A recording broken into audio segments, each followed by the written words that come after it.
All right, everybody, welcome. I'm going to go ahead and call the October 16th Apex Environmental Advisory Board meeting to order. Welcome, everybody. We usually don't have this many people before us, so thank you all for coming. We're going to jump right in because we do have a pretty big agenda tonight. The first order of business is the approval of the August 2025 minutes. Is there a motion to approve? So moved. Mark, okay, is there a second? Second. All right, John, any discussion? All in favor? Aye. Any opposed? All right, that carries unanimously. Second item is before you guys have a statement acknowledging the cancellation of our September 18th meeting. Is there a motion to adopt this statement, just acknowledging that our meeting was in fact canceled? So moved. Okay. Second. Katie, all right. Any discussion? All in favor? Aye. Aye. Opposed? All right, that motion carries. Next we have announcements. Native plant resolution presented to town council. Nora. Don't have a mic at my desk, so I'm going to come up. Hi, nice to see everyone. Most of our board members already know because we did have a special meeting last week, but Suzanne, our board chair, actually presented in August at town council to ask for their approval to implement the native plant resolution, which is something that the EUB has been working on since 2024. It was based off Governor Cooper's Executive Order 305. And so now that means moving forward, any town landscaping, anywhere on town campus, could be parks, could be here, we'll use 100% native plants. So we're working with staff on that currently to get that amendment updated in the UDO, but that was a big win for the board, and we're really excited about it. So happy to share that with y'all. All right, great. Thank you, Nora. Okay, so let's jump right into our rezoning cases. The first one is 25 CZ 15 Viridia West Village.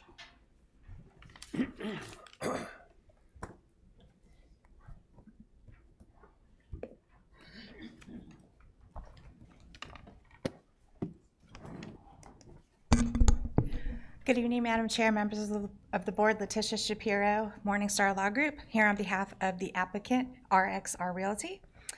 This case involves 10 parcels that you see up here on your screen that are located between US 1, Highway 55, and just north of 540. The purpose of the rezoning is to rezone these properties to sustainable development conditional use in order to bring these properties into the Viridia SD plan. Here you can see that the properties that essentially surround these parcels are already zoned SD-CZ and are either currently part of the Viridia SD plan or have been rezoned in order to be brought into the Viridia SD plan.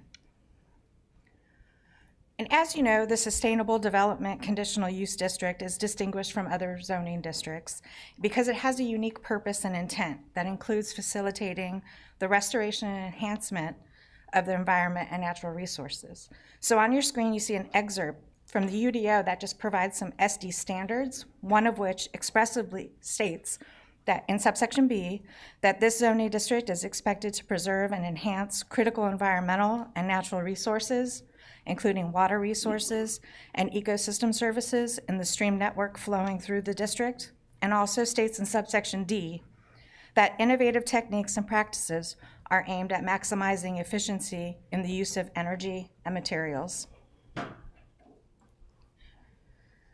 The Viridia Sustainable Development District includes specific guiding principles, and those principles aim to eliminate the concept of waste, to insist on renewable future, integrate nature throughout the community, and also provide that humanity and nature coexist in a healthy, supportive, diverse, and sustainable condition. Now, I recognize that we do not have any commitments that we would usually see from the board and having recommendations, and it's not in any way reflective of RXR's reluctance to do so and embrace any recommendations from EAB, but it's just that a reflection on the purpose and the intent of the SD district. And that, excuse me. And also the provisions that are in the Veridia, specifically in the Veridia SD plan. So with that, I'm happy to answer any questions that you may have. But this is fairly straightforward. With the intent of the rezoning that will allow the parcels to become part of the Veridia SD plan and the overall scheme of the Veridia SD plan. So it'll be subject to the standards of the UDO and any supplemental standards of the UDO in addition to the Veridia SD plan provisions. One of the provisions on the SD is the environmental enhancement plan that y'all signed with the town, I believe. Yes. Yep, and so any parcels that are brought into that would be, so as development occurs and each development plan is brought before the board and before planning staff, all of those provisions would apply. Do you know if there are any provisions in that enhancement plan that would provide for preservation or addition of the tree canopies? So I do know that open space and tree preservation is greater than what you would see in any other district. I don't know the specifics of the actual SD plan. I think it would be very, dependent on the development plan that is brought to the planning with regard to what uses are going to be put in a particular area. So being specific at this point, I know that they're more robust than what you would normally see in any other district. I don't know because we had no input in that plan, so I'm not real clear on what that plan provides for. Yeah. No, I understand, and so they can be found. The SD plan can be found. I think staff has a copy of that, and we can definitely provide that to you, so you can understand what those are. But they are more robust than what you would see in any other district, and that's what makes the purpose and intent of this district a little unique from others. So in that plan, do you know if there's a provision for tree replacement? You talked about canopy preservation, but is there anything about replacement of trees? So again, I think that's going to be specific to development plan, and I don't know if staff can actually kind of help me with that. As far as each development plan comes in, there's going to be a certain amount of restrictions, requirements, but it's all going to be based on the uses that come in at that time. So I think it's really more development plan specific, but I do know that, I don't know exactly what those would be until we get there. So it's kind of just like, this is this is what we've planned for. These are what our provisions are with regard to open space, tree preservation. And I'm not clear and I don't know the answer, but can find that out for you with regard to replacement. And do you know if there's any commitments in that plan about using a certain percentage of native plants or anything like that? Or are these just strictly based on whatever is in the UDO? The UDO will apply in addition to the UDO and any supplemental standards in the UDO. And there's also additional provisions that apply that are even more robust than what you find in the UDO that are specifically in the Veridia SD plan. Okay. Yeah. The Veridia SD plan, though, was adopted more than a decade ago. It was, I believe, it was May of 2011. It's been modified. Yeah, but I think that's the concern on the board. Yeah, and there's a new modification on the way. There's it in the works right now. So yeah, so it's definitely a work in progress. And so what is the process for a modification? Like how is that A rezoning. proposed and reviewed? We would have to reopen the SD plan, and it comes to the town as a rezoning. And so you may or may not, based on what provisions are being modified, you may see this, you may not see this again with regard to the entire plan being modified. Okay, and so when the plan gets modified, those provisions only apply to like new parcels that are brought in or ones that haven't started their development yet, or? If it wouldn't apply to ones that have already been developed, Sure. but when the whole plan gets gets brought forward in a new rezoning, the entire plan gets rezoned again, and it would apply. Any modifications, any revisions, any additions would be imposed on all of the parcels, and that's the reason why we want to bring these in, so when we do bring the entire plan back, that all of these new regulations will apply to all of these properties. And that's something you all are. That is in the that is in the works. Okay, Yes. great. Yep. There has been an application already filed. Yep. For rezoning, you're saying? I'm sorry? There is a new application for Yes. rezoning? Yes, for the SD Viridia plan. Yep. How do you define, or how does the plan define sustainability?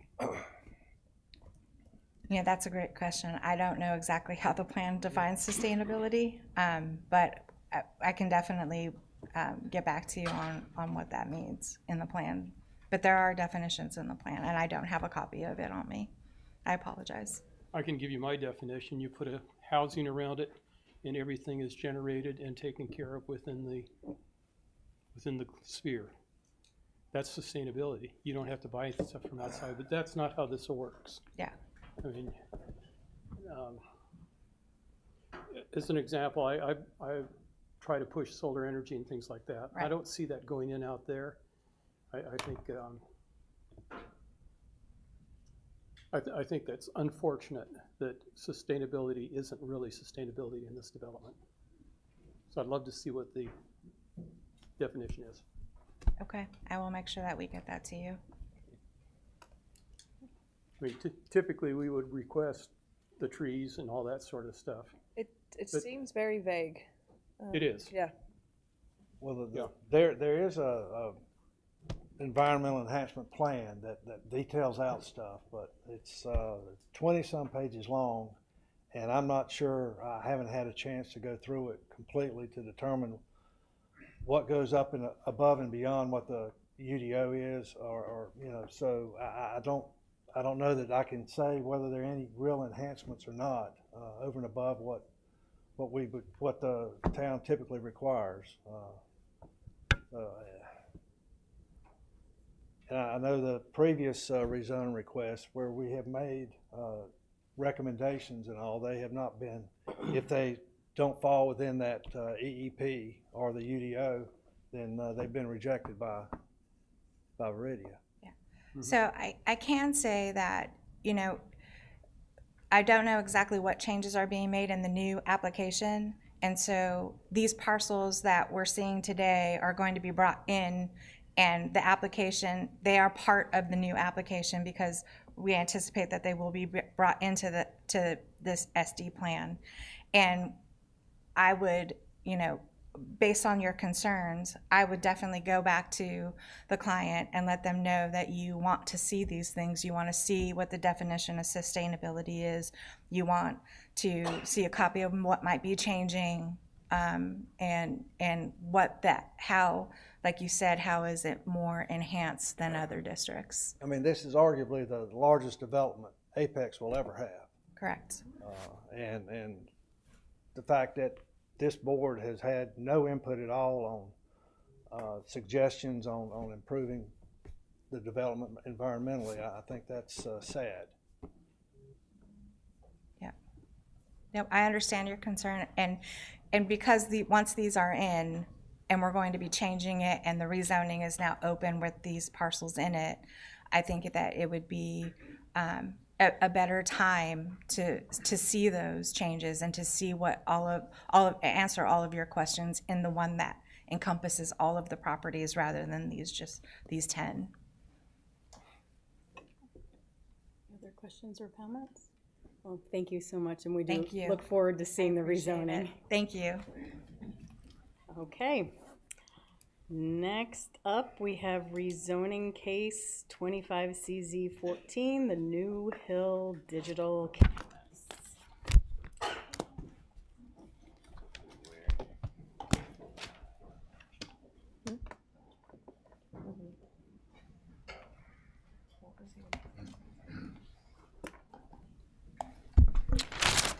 Good evening. My name is Michael Natelli. I'm president of Natelli Holdings. Appreciate having the opportunity to speak this evening. Let me introduce my team. We've got Beth Trejos here, our land use attorney.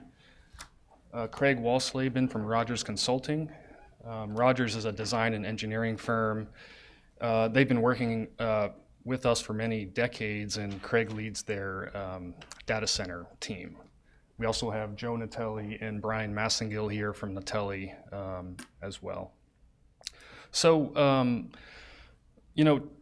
this is our first public meeting as part of this rezoning process, and I thought it would be helpful to sort of take a step back and introduce ourselves a little more formally, talk a little bit about who we are as a company and some of the things we've done, and then I can get into the specific project and what we're proposing with the rezoning, if that is okay with the board. Okay. With that, we are a third generation family owned development company. We're involved in a number of different asset classes: residential, industrial, retail, and we have operations between Maryland and Florida. In Raleigh specifically, we've been in this market for about 10 years. We have a number of residential projects going, commercial properties. The two projects of note are probably in Knightdale that are ongoing today. We have, 2 different plan unit developments totaling over 1,200 units. One is called Allen Park and one is called Robertson Crossing. And those are, currently building out today.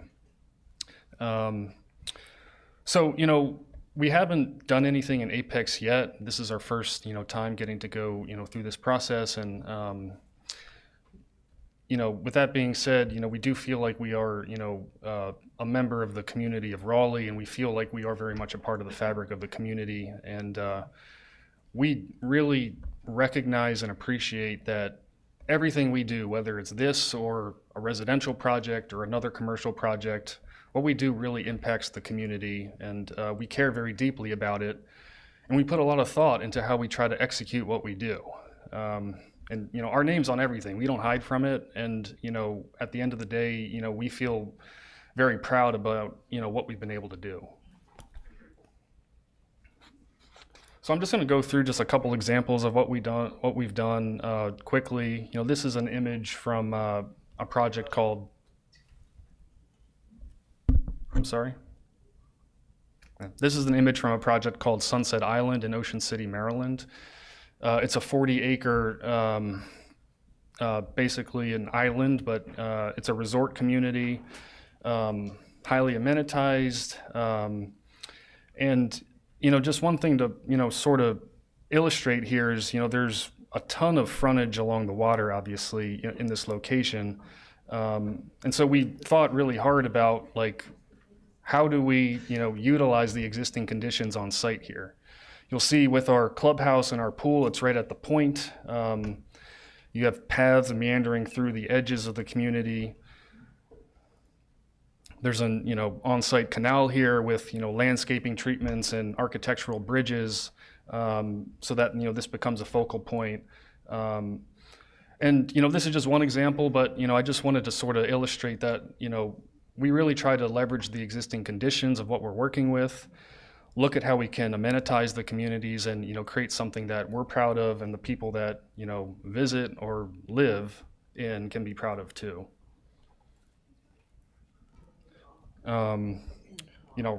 Retail, is another thing we've done. This is a retail center in a project called the Villages of Urbana. Hold on. Excuse me, please. Could you please just let him finish? Yeah, what I started with was I'd like to introduce ourselves because this is our first public meeting, and then I'm going to get into the data center. Members of the audience, please. He has the floor. This board does not take comments from the floor, so I appreciate your silence while he continues. Thank you. Yeah, different projects have different requirements and different things that we're thinking about. Yes, in a residential community, one of those things is amenities. For other types of communities, there are different things that we're thinking about, but we're still thinking about the details and the execution in the same way.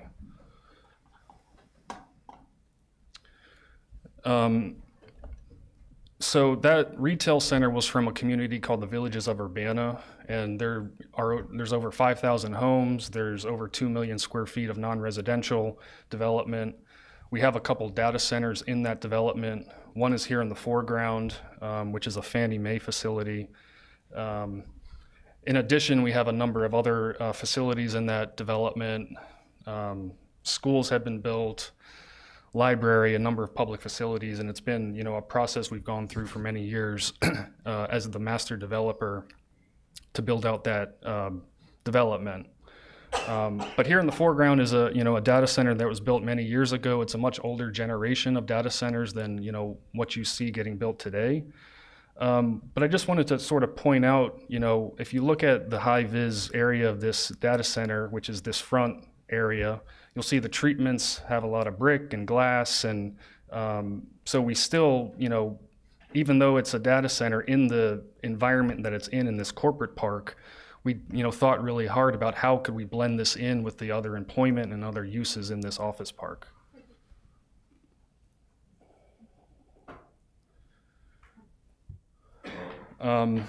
So I understand a few people don't, care about any of that stuff, but I think it is important, and I want to demonstrate, even if some people don't care to hear it, but I want to demonstrate that we put a lot of thought in what we do, no matter what it is.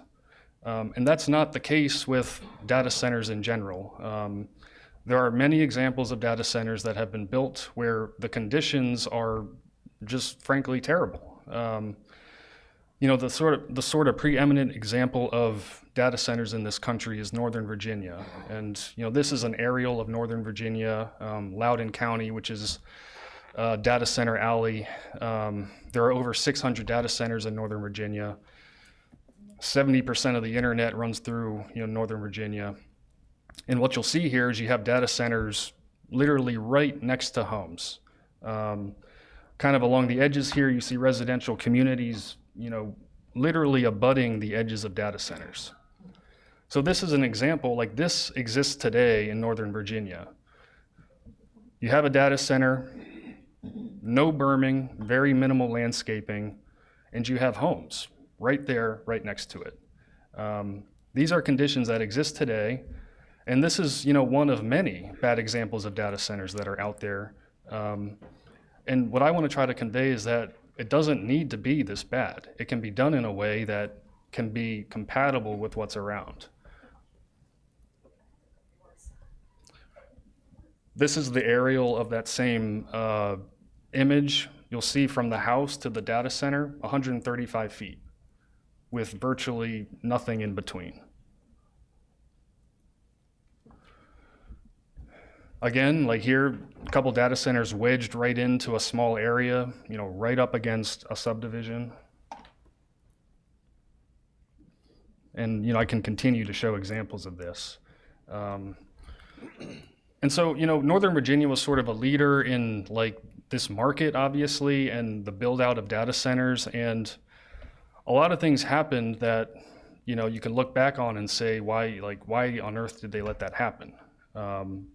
And there's a lot of lessons that you can take away, and I'm not going to, read through all of this, but, one thing that happened is that data centers were permitted in many different, types of zones, and there were very minimal restrictions on the criteria that would apply to data centers. So, buffers and setbacks and sound attenuation, very little oversight over,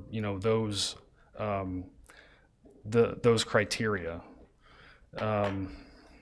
Sound, not only were there, in many cases, no, requirements that needed to be followed. The equipment in many of those facilities are, different than what's being used today. Today the generators are quieter than, older tiered generators. And then there's, many different options in terms of what you can do to attenuate for sound as well.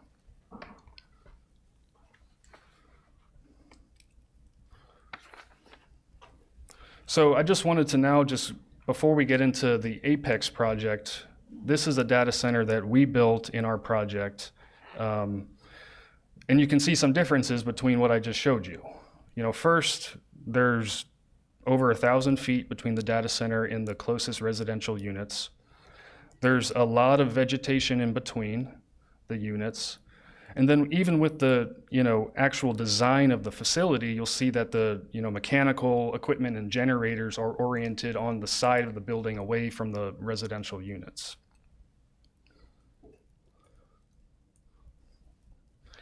Here's another completed data center that we constructed, and a similar situation with existing buffer area and landscaping and the conditions of the building that help to attenuate for its impacts. And look, I know like this next point is not going to mean anything to anybody, but we built out this residential after this data center was already completed. Okay, so this was here, and not one person here has complained to me about any sound or noise or any other impacts from this data center. Again, like this is a different generation of data center, but it still has generators, it still has cooling equipment. But the way that this whole community was planned holistically, and then the different design criteria and site criteria that were implemented on site have allowed it to blend in and be compatible with the surrounding uses. And so, I think, I'm not going to obviously read through all this as well, but I think there's just a couple points here at a high level that I wanted to just drive home, is that I think there are two sort of main buckets that, that we can start to look at how we can site data centers in a specific location. I think one is, a comprehensive planning look. Like, where do these land uses seem to make sense with the existing surrounding uses that are in place today in our vision for growth, okay? And if you do it in the right way, like, those last examples I showed, like you can have industrial uses and data centers in residential in relatively close proximity, but you can do it in a way where you're mitigating for the impacts between the uses. And then it gets more granular at a site level where you can look at the specifics of how you're actually designing the site itself. There's setbacks and buffering, sound attenuation, many different things that you can utilize so that you can minimize the impacts on the surrounding neighborhood. So now with all that said, I'm going to get into the project we're here to talk about today. So just to orient you, this is just a regional map of this area. The blue dot is the site location. It's roughly 4.5 miles southwest from I-540. The site is outlined in red here. And, I made this point earlier, but, this corridor here where, this project is located is designated for industrial growth. And it's been that way for a long time. And, what we're doing is bringing in a use that adheres to that land use designation. And that's been designated like that for a few reasons that I, could talk about, but we're, as a starting point, we're coming in with a use that is industrial in nature, and we're putting it into a corridor that is envisioned to be an industrial corridor.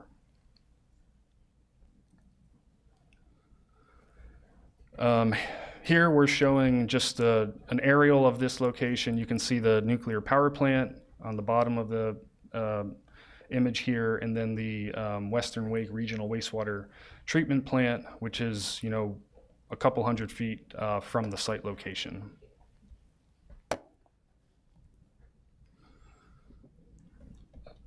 Here we're showing a concept plan, and we've provided, this plan before as part of our rezoning. And I just want to point out a couple things here. But just to sort of describe, what's on this sheet, the lighter gray rectangles are the data center buildings themselves. The darker gray areas running right next to the data center buildings are the mechanical yards where the generators and other mechanical equipment would be located. The larger gray rectangle near Sheeran Harris Road is a placeholder for a future switching station and substation that would need to be built on site to serve it with power. And then sort of between that and the, data center buildings is just a, entry, a secured entry area.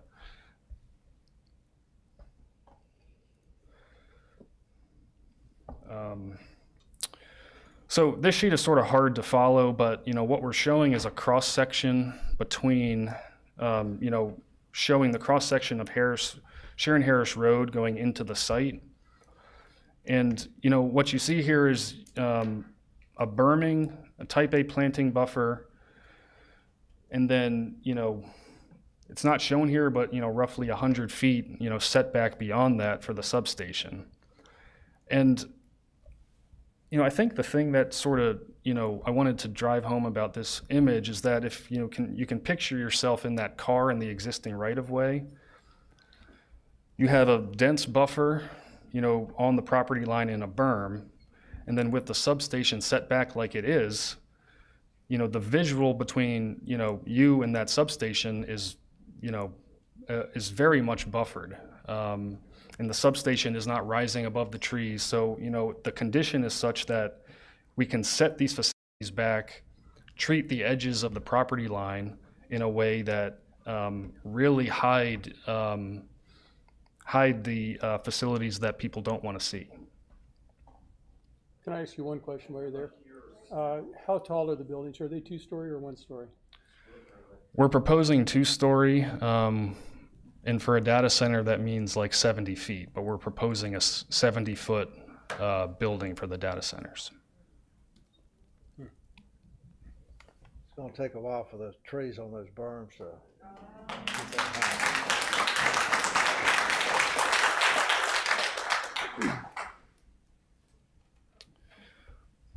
Yeah, but I think I would say when you're setting back the buildings 100 or more feet into the property and you have a berm along the edge.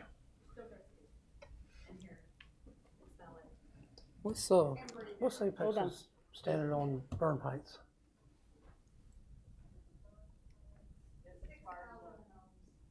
On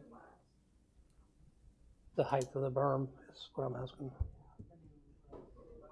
Excuse me, members of the public, please. The board needs to have a conversation with the gentleman who has the floor.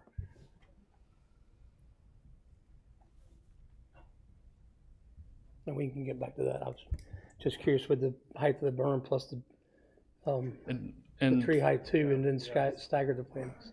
And we're like, if there are any changes to the heights of the berms or anything, like we're totally open to having discussions about how we can treat the edges of this facility, of this property, so that it meets the needs and wants of the community. The higher the berm, the more you're gonna help out with the sound as well. Yeah, and I think the sound, the sound is probably the number one concern that we've heard is the sound from the generators and the chillers. And what we're doing now, and I think this, well, let me take a step back for a second. Apex today doesn't have a very detailed or robust noise ordinance, and I think this is an opportunity, whether it just applies to our project or other projects, to create a much more robust noise ordinance. And we want to cooperate in that process to ensure that the town and the community can live with the standards that are imposed in that ordinance. But what we're doing now is we're doing a sound study of the existing area to get a baseline noise level. We're studying what the projected sound levels would be off of this facility as we've designed it. And then we're looking at sound levels, not just at the property line, but at other areas in the community, including at Jordan Point and other locations. But what that sound study is going to do is it's going to say, here's the sound projecting from your facility. So what are your expected sound levels once complete? I don't have that information yet, but it sort of depends on where you're measuring the sound at.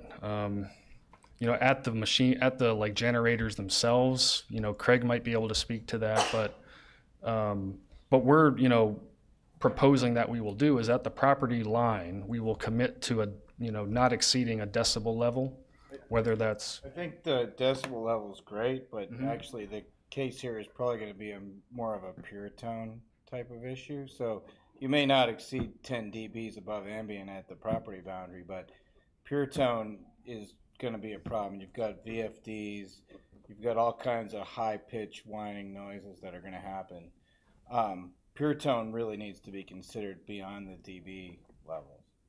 And I'm not sure the ordinance has that in it, but I'm curious as to your thoughts on that, because it's not really just a dB issue, it's a pure tone issue. and we have a third-party consultant who specializes in data centers, so, but I can't speak to that question you just asked. Craig, I don't know if you have a response to that or not, but that's something we can look into, but in any event, like, we'll make sure we're capturing everything that you'd like us to capture and what we're studying. I'm just not familiar with what you're talking about. And I would just add that I know this isn't necessarily an environmental issue, but the conditions included as a part of the rezoning have a commitment for a study to be prepared by a sound engineer. So, it's going to be professionally done to address concerns that might arise as a result of the sound. I think sound is an environmental issue. Definitely. I consider it to be one. And to his point, you guys are talking a lot about human sound, but like there is wildlife that is valued by the community also. So you're gonna take a look at that as well. What are the impacts of these sound levels on the types of wildlife you might see in this area? My concern about the sound proposal is the current method for addressing it, mitigating it, feels really insufficient. Your proposal says at 6 to 9 months after certificate of occupancy, you'll do a study. If it's over the 60 dBs, then there'll be a plan, then there'll be a timeline, then you'll test it again. If it's over, we follow the same process. Forever? I find that insufficient. I think you need to address that. That doesn't meet the needs of the community. I don't disagree with you. I think that criteria was suggested by planning staff. But in any event, we're happy to strengthen the requirements. Like, this is sort of the first round we're going through to try to figure out what can work for everybody. There should be, in my opinion, 24/7 monitoring. You can collect data. Solar PV systems, you collect data on each separate panel 24/7. You can do that same thing with sound, with the internet, and have the mics out there just collecting data. So you can go through it. Because I have the same. I hear. I think it is a tough thing to have like an indefinite obligation to continue to monitor. But if we're Hold on. But if we're doing a study before construction and post-construction, and we're showing that we're in compliance, we can continue to do studies, but how is that that's a little bit more of a reasonable thing for us to be able to accommodate, as opposed to having like an indefinite obligation to constantly be monitoring, forever. And constantly be monitoring. I don't look at it as somebody's looking at a screen 24/7, but you can collect data 24/7. And if there's any problems, then you can go back onto that data. It's not a one-shot deal, because you don't know what's happening. What's happening if you light off all your ulterior generators, and what noise level is that, and is that going to be captured during the time of investigation? I go back to the solar energy situation. I know, keep monitoring all those panels all over on each individual house. You might have 30 panels, and you can each monitor those, and you can do it throughout the whole system, the whole area. So it's not hard to gather the data. It's just a matter of when you need to go through it, you have the data. I mean, the bigger issue there is really when equipment starts to become old and needing maintenance, the noise is gonna change over time. And I think too, I mean, one of the things that I think the board is sort of getting at is noise should be considered like any other pollutant. You know, if there was an air quality issue, you might monitor that for a length of time, or some other type of pollution issue.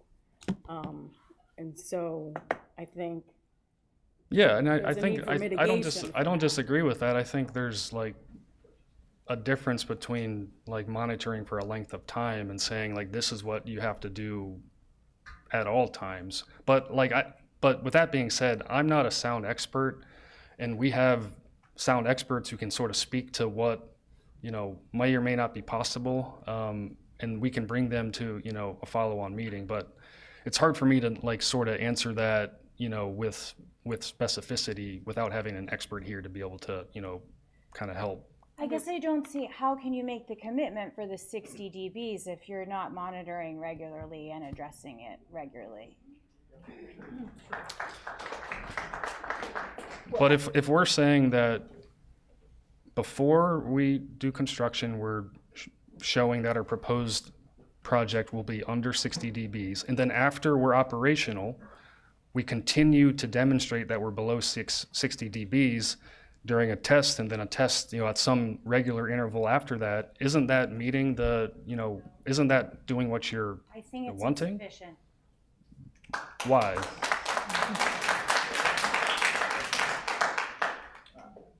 Because the time period's too short.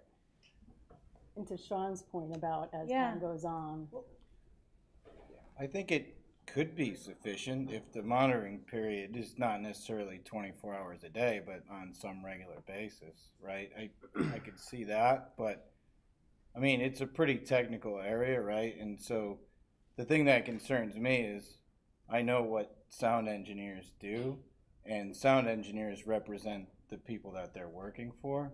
They're not working for us. And so that's where my concern is your experts are gonna show whatever they're gonna show, and it's gonna be in very much in your favor. So I think there needs to be some third party obligation here on the sound. And so, Yeah, and it would be a third party doing the Third study. party, Hired by someone, yeah. Well, you can hire a third party and we can like pay the bill for it. Like there's, That's a good resolution right there. but I'm being told that I'm being told by Craig that there are some like mechanisms that we couldn't put in place to monitor. So yeah, I mean he could speak to it. So like, it's something we just gotta look more into. Totally get it, yeah. go ahead, you go first. To your concerns, there are monitoring systems that we can put in place that monitor the sound 24/7 and would likely just continue to show that we're in compliance at all times. To your point, eventually there's a bearing that goes out. A fan starts operating outside of its normal operating parameters. If we had a system in place that would pick it up, tell the operator you have a piece of equipment that's failing, not meeting its parameters, that would inform them to go ahead and make that maintenance change, fix that apparatus. That's something very simple to do. I would think that would be something you would do without anybody telling you. Very much so. I mean, As the examples that we showed earlier in the slideshow, the data centers have been an evolution over time. Yeah. And it started out being facilities that were out in the middle of nowhere. They were Loudoun County. They were put in place along the approach to Dulles Airport. There was nothing else that wanted to be out there because of all the noise of Dulles Airport. They put the data centers there. As the data centers grew outside of that original footprint, they didn't necessarily evolve in their technology. They just kept putting in the same thing over and over again. They then got into conflict with the residential units. So then there was an evolution as the data center community has grown, and they're grown outside of that original Dulles Airport again, where most of the data internet goes through. Now there's attention that's being played to meet all of these concerns, to address the sound, to address the noise. Now, a 24/7 sound monitoring system, that's easily doable. The question is, what are you doing with that data if it's simply, it's a warning sign that a piece of equipment is no longer operational? Great, take that and go. The question is, if you're trying to hold the original developer that you're going to monitor this thing 24/7 forever, that becomes a problem. However, you do have an operational person, somebody who's actually taken possession of that facility. Perhaps they're the appropriate person. So it's the details things that we can easily meet your concerns. It just has to be worked out from a operational standpoint as to who to start, who finishes these things. But certainly it's a point in time right now where we have these discussions with you, we hear these concerns. If it's simply the addition of a 24-hour monitoring system, that's doable. But you have to recognize also that a third party is going to do this sound study, a registered acoustic specialist with a professional seal, and you say it's a third party. They're not who are they working for? They're working for their professional license. And so they have to stand behind that and stand the scrutiny. However, if the town would like to have their own sound consultant, again, the applicant can pay for it. The answer, I have a seal as well, and I know exactly how that process goes. Right, so, Yes. so you are more than happy, we are more than happy to pay for your consultants to review our consultants' work and confirm or deny it, and then we can react accordingly. I think that makes sense. The other data centers that you've built, how do they compare in size to this proposal? The ones that were showing up on the screen are small in comparison, but we are right now building multiples in Adamstown, Maryland, that are twice that size in footprint. Height or square footage? I'm sorry? Height or? In footprint, square footage on the ground, because most of those are 1 stories.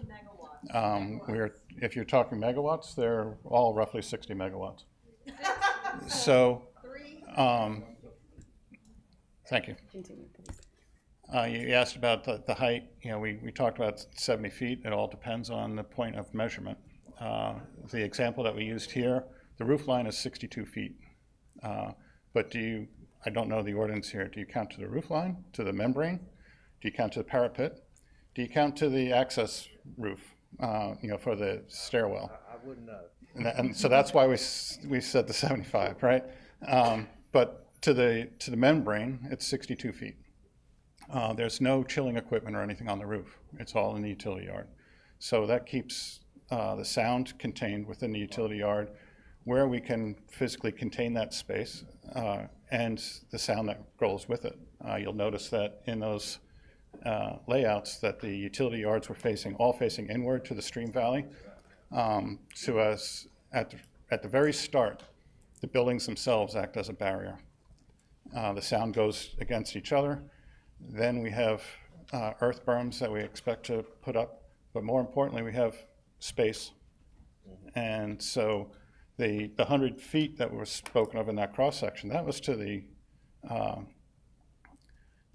substation. The distance from Sharon Davis to the actual data centers was showing up now on these. These are from Route 1, old Route 1, and then there's another cross section that comes up that shows from Sharon Davis where it's hundreds of feet. Sharon Harris. Sharon Harris, thank you, with a stream valleys in between, that's forested stream valleys. So we feel confident that the sound study and your third-party person who will review it will find that sound was not going to be the issue that I think everyone is concerned about. But the study will show it. And if it doesn't, then we'll move on. But So could you talk about the sound when the generators are going to be running? so there's 3 conditions of sound, if you will. Normal operations in which generators are not running at all.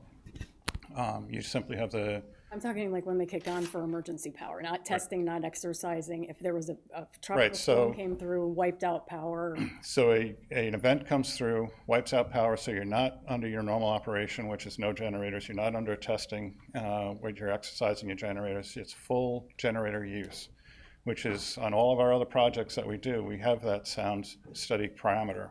Not only do we have the sound study parameter of all the generators running, but we usually also have the substation and its transformers also operational. So it's everything making sound is running, and then we take that measurement and we make sure that we don't trip it there. But, or we at least have that answer.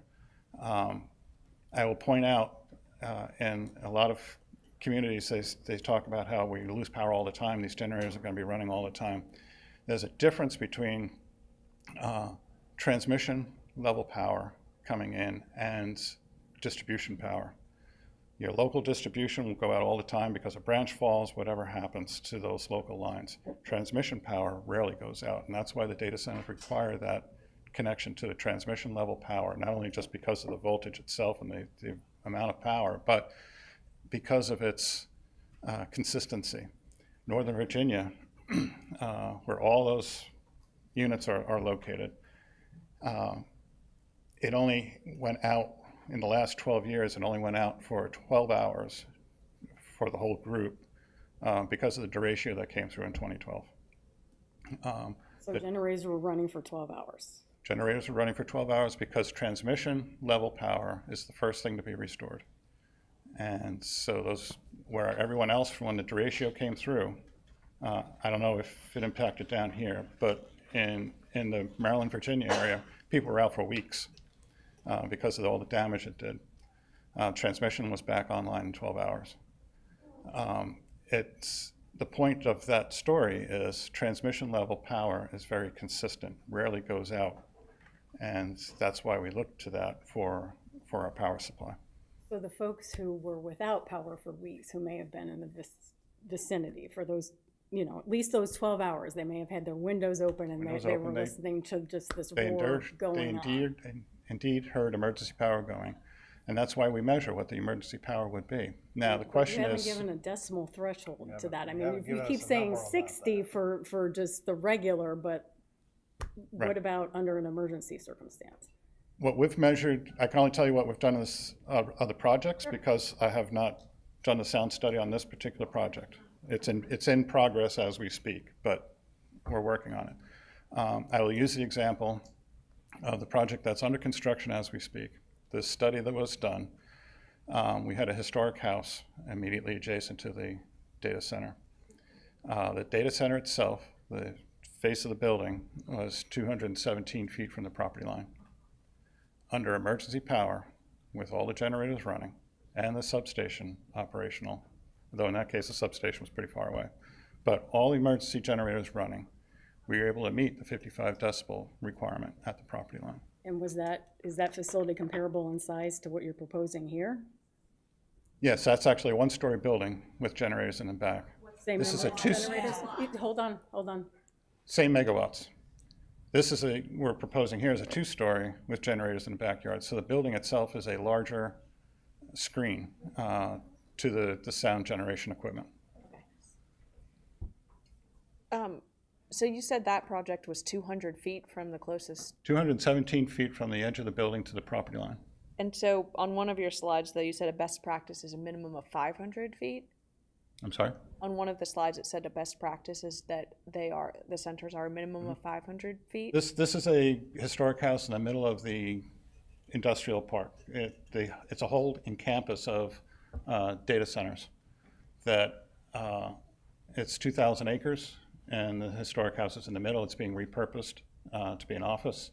We just, because it was considered not industrial, we had to measure it as a non-industrial use. But my point is that we were able to maintain that. Typically, you're right, we would not put a data center that close, but since that house, that structure was part of the overall campus, and it's being turned into a part of the campus, we were not worried about it setback from a use and visual point. Can I, did you have more slides that you wanted to get to? Okay, if you could go ahead and just go through the rest of your presentation. I know the board probably has a lot of other questions, and we'll get to some of the concerns. But I do want you to get through your presentation. I don't know if I got to this one yet, but as I was talking about the setbacks and buffers, this is showing the setback of our of the data center buildings off of Old US 1, and we're measuring it off the railroad track here. And so you can see the face of the building is 488 feet to the railroad track at the closest point. Obviously, it's further when you cross the highway and get to other properties on the other side of the highway. That's the closest point here.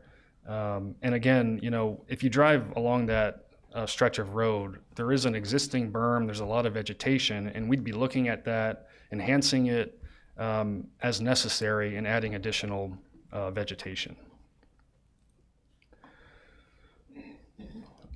So the next two are 3D images of the buildings that are rendered on our plan, dropped into Google Earth.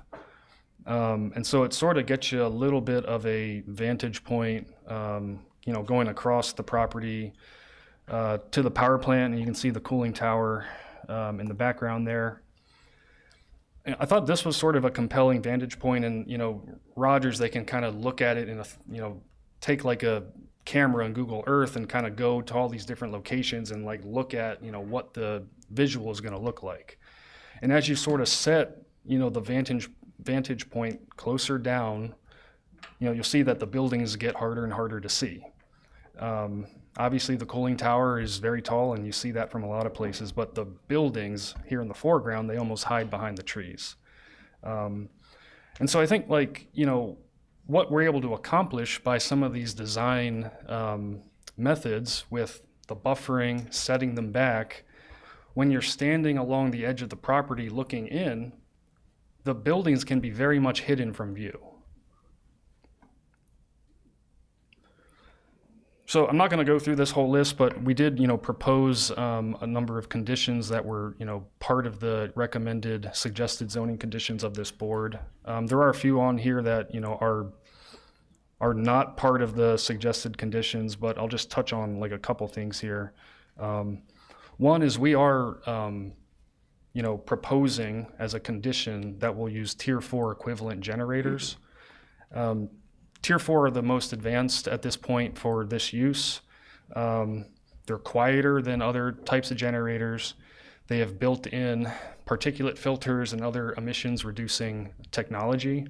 And so we're proposing that we're going to use the most advanced generators, whether or not they're required by permit or not. And so I wanted to just point that one out. And that has ramifications for sound. They're the most energy efficient and emission-friendly generator for this type of use.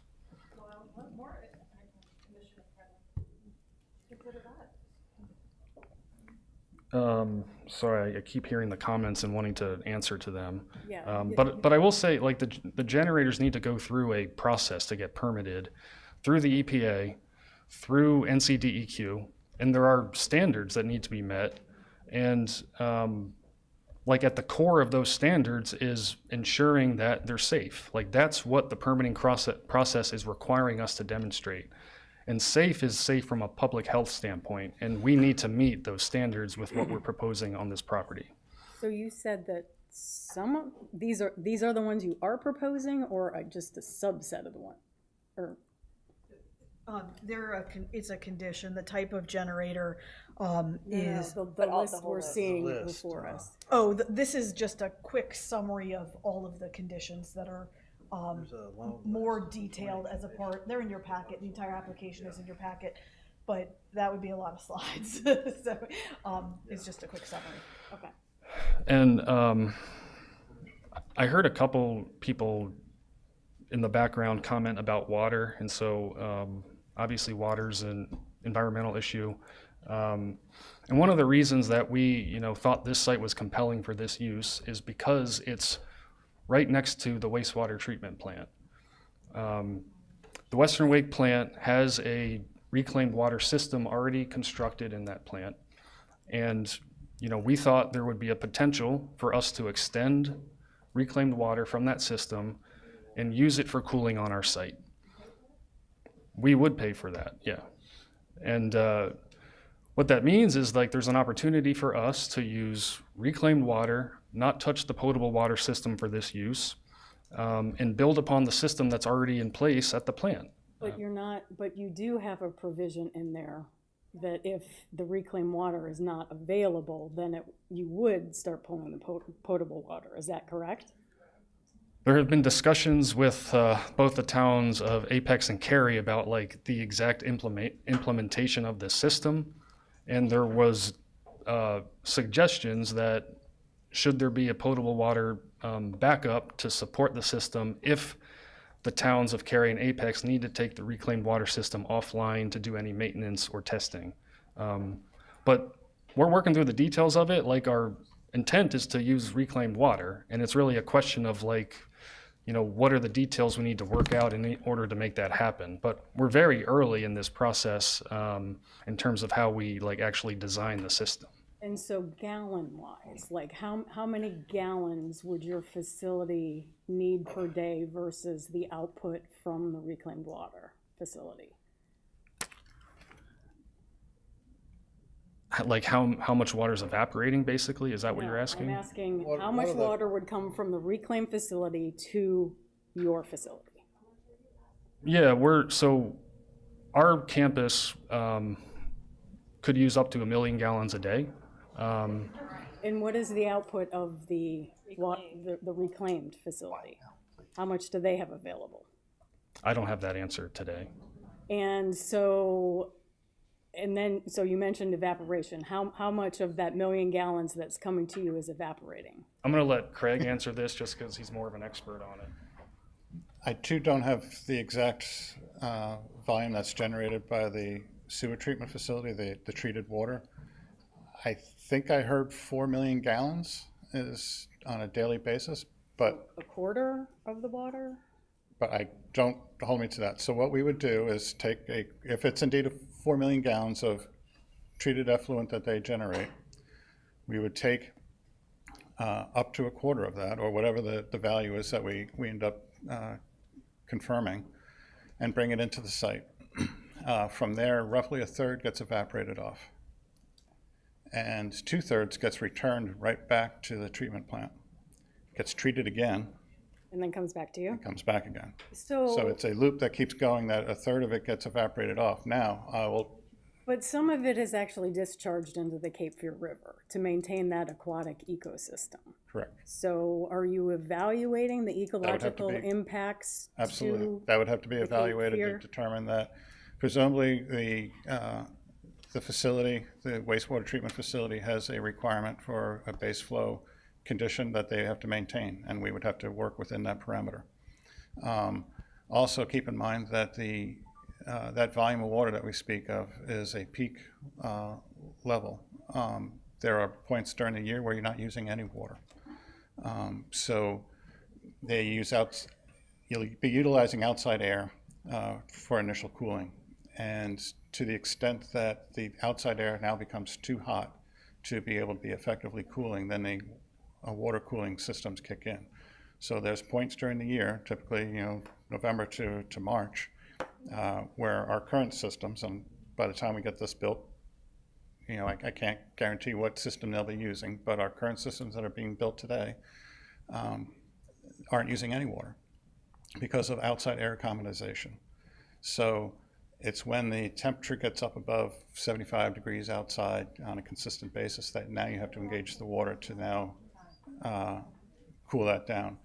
And as chips advance, there's talk of moving that 75-degree number up to about 85 degrees. But as they continue to advance, I can't tell you that a year from now they won't be able to use air at all. Many of the facilities that are being built across the country are not using any water at all. And they're using just air and an inside liquid-cooled system. So they're no longer blowing air across the chips, it's water across the chips. And that water, I shouldn't say water, a fluid. So a dielectric fluid is integrated with the chips, comes out, removes the heat from the chips, goes outside to a large radiator where they're blowing air across that radiator to cool it down and then return it. But is that In very simple terms. could that be retrofitted though? I mean, you're going to build one system and then either have to retrofit The or- ones that's under construction right now, they stopped and paused for about 6 weeks or more because they retrofitted midway through. So the technology changes and the community keeps utilizing the best technology that we can. The point being is that a lot of users are moving away from water altogether. We don't have a user in, for the site yet. So that's why we assume water, worst case scenario, if you will. And if that user who ultimately comes here is a water user, we would have a non-potable solution for them to utilize. On-site storage is another methodology that we utilize, so that if the site can only take, say, 500,000 gallons a day in order to meet your base flow conditions in the receiving stream, on-site storage is a way to deal with that peak, because again, 1 million gallons a day isn't going to be, even on the hot days, isn't going to be all day. It's not 24 hours straight. So that peak comes down, it has a diurnal curve to it. And so the on-site tank storage of water gets utilized and then can be recharged. That system is also being employed right now on one of our other sites where they have a need for 1.5 million gallons of water at peak. But they only receive 0.4 million gallons a day. They make up for it with on-site storage. And so they're able to meet their cooling requirements with only 0.4 MGD coming in. So these are all the things that are at play and continually change on a monthly basis. A new system comes out for cooling both the chips and then cooling whatever the fluid is that's cooling the chips or the air that's cooling the chips. I will say that a non-water cooling system uses more power. There's always a trade-off. So it takes more power to cool a data center without using water. So that's why the use of a water system is always sought after, because it uses less power, thus it runs more efficiently. And when you have a system immediately adjacent to you that's generating non-potable water, that's a great opportunity to utilize that water. So is there no plan to incorporate groundwater pumping? No groundwater. Part of your cooling water? No groundwater. And, generally, most of the communities don't allow that for obvious reasons, and most data centers don't allow that. They just don't bother going after it. So we would not be proposing any groundwater utilization. There's basically no groundwater out there anyhow. So what would be looking at another one in Missouri right now where that's a big issue. So. Right. So what we'd be proposing is to utilize the reclaimed water from the West Lakes treatment facility. The operators, when we spoke with them, they were the ones that brought up the backup potable water supply that they have in place currently for their current customers. I forget who they were. I think it was some university or somebody. Anyway, they're supplying non-potable water for this very purpose, and they've managed their system to have a potable backup for in case they have to take the system down. We could work with, if it's a planned outage, again, on-site storage, doing it in cooler months, all those things can be managed such that I think the potable water backup can be easily managed to not be an issue. But what if there is, so, as mentioned, we're going to have Viridia coming in, which is a very large development. Viridia's coming in, which is a very large development. Mm-hmm. Potentially there, we also have a children's hospital who is going to need a reliable source of water for many very good reasons.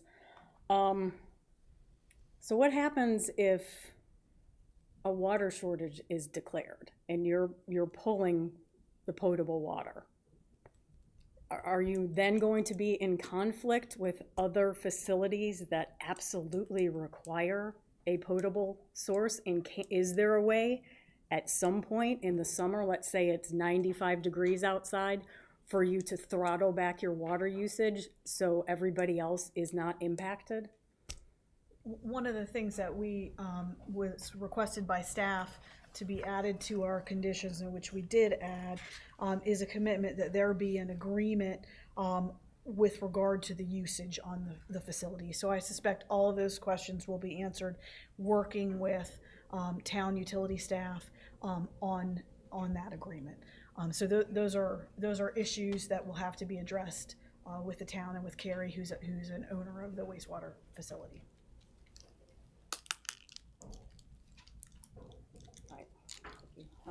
Did you have more slides? Last slide?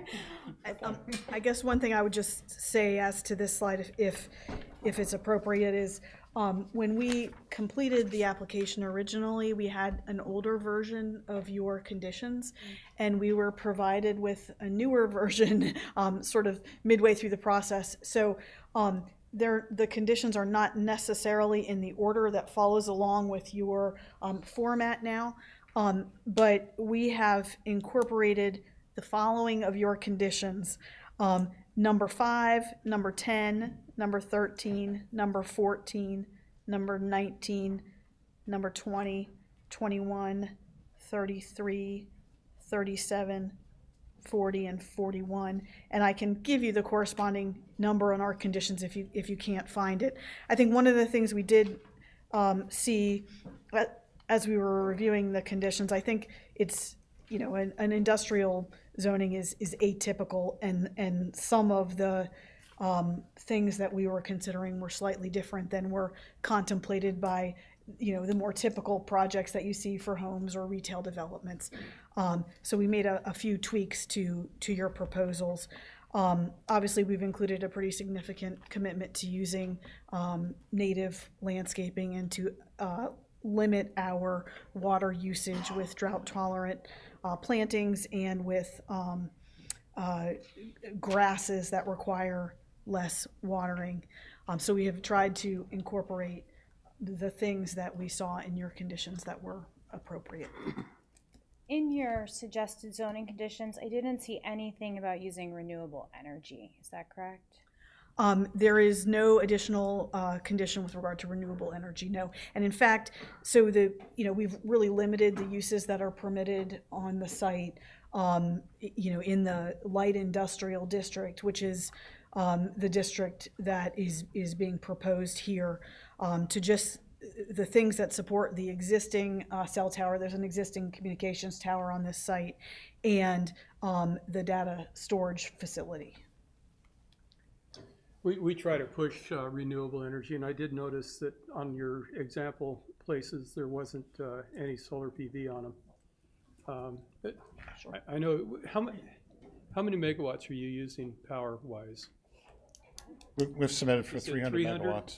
I'm sorry? 300 megawatts is what we've submitted for.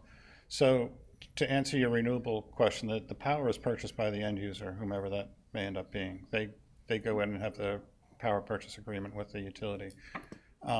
Most of the large data center users that would be interested in this site, they all have conditions within their own operational parameters to maximize use of renewable power. So whether it be the Microsofts or Googles or whoever, if you look at their operational requirements, they're the ones that are out there paying for and buying up all the renewable power throughout the country.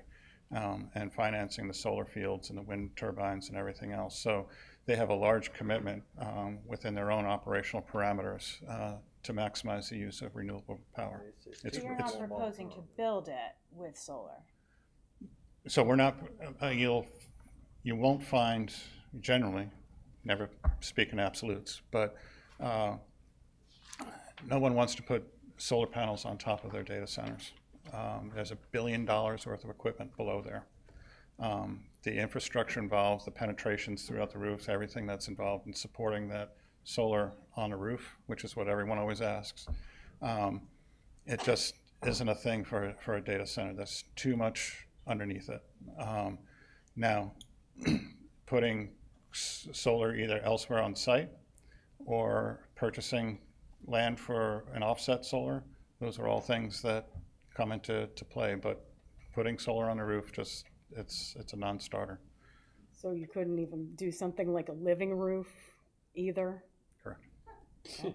Yeah. You know, I'm surprised a little bit because you can design the roof to take the extra 2 pounds per square foot easily. You can that's- do a lot of design stuff, and they just don't. And that's a ballasted system, so you don't have penetrations.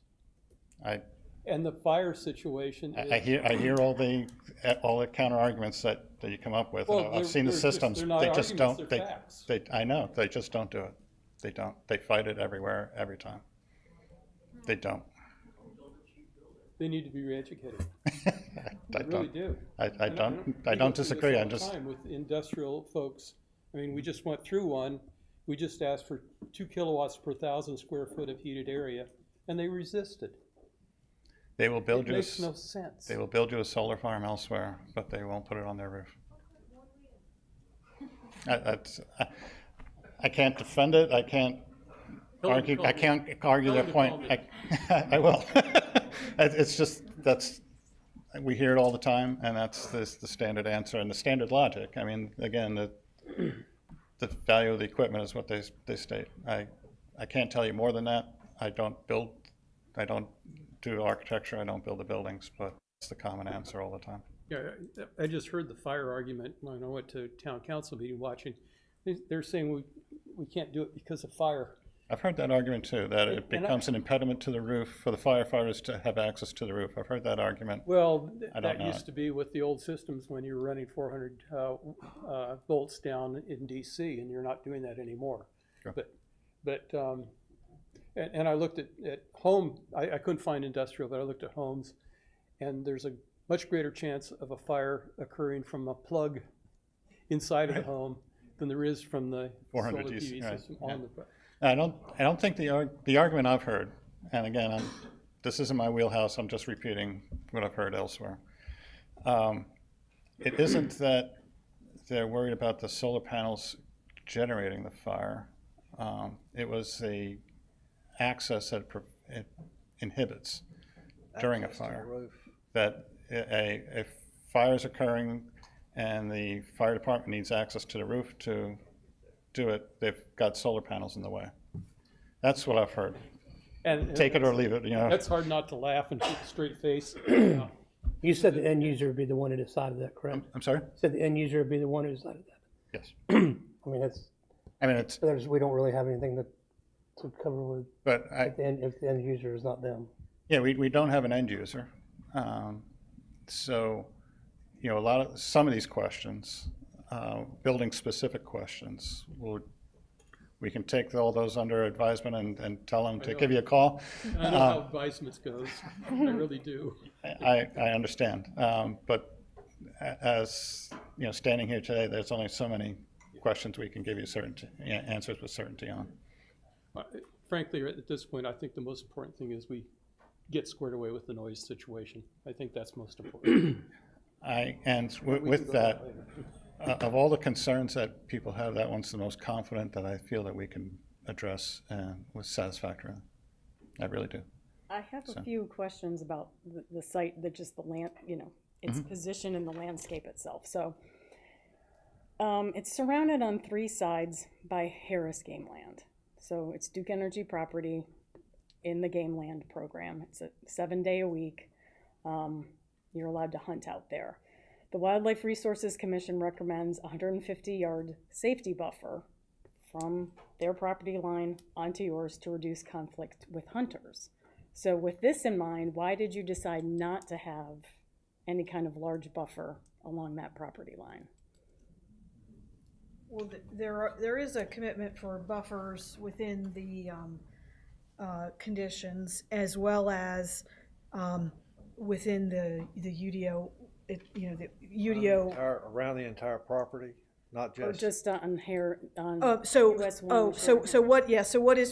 What is proposed in terms of setbacks in the rezoning conditions is related to the roadways and what would be visible. So that's these would be correct. the other sides where you're going to have people potentially with guns. Like the other sides are zoned industrial and. They're or not, they're what not, they they're not, they're, designated to they're, be. yeah, they're Wake County residential properties, but owned by Duke Energy, so. Wait, I'm sorry, say that again. Wake County residential owned by Duke Energy? The zoning, so the properties are not within Apex's jurisdiction, they're within the county.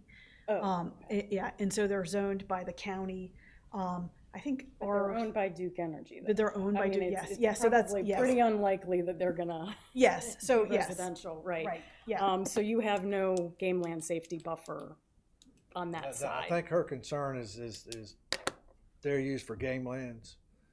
And I don't know that I would want a bullet heading towards my data center. Right, sure. And I think, candidly, I'm not sure we knew they were used for game lands. I did not know that that was an area that was available for hunting. I will say that this property, folks currently live on this property. The Goodwin family lives here. So. And so just from street view, it looks like it's a pasture with livestock, and so there's a low fence around it. So I would imagine any game animals could easily clear that fence and use the property. Are you all gonna have a fence around your property? Yes. And what does that look like?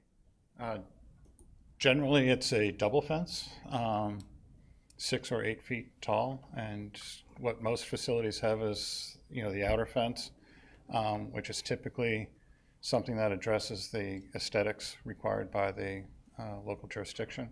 And then there's a 10, 15 feet of space, and then a secondary fence. And what they'll do is they'll often pave in between the two fences to account for tunneling or anything else coming underneath. But it's typically double fence. Concertina wire at the top? No, but they do have that option. It comes down to the jurisdiction. And so there is a conservation easement on the property, correct? Correct. How are you going to deal with that and your So fencing? often, you wouldn't necessarily do the whole perimeter, just do a simple perimeter and everything inside is secured. You would, do we have that? Can we pull up that example? Yeah. Again, this is one of a dozen different versions that we did.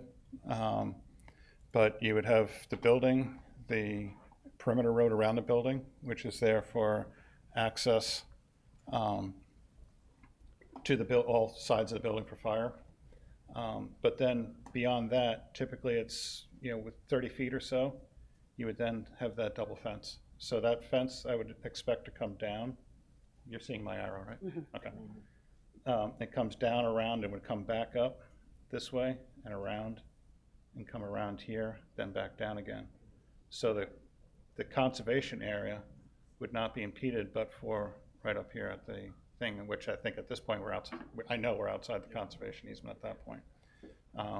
And same as would come around and come through.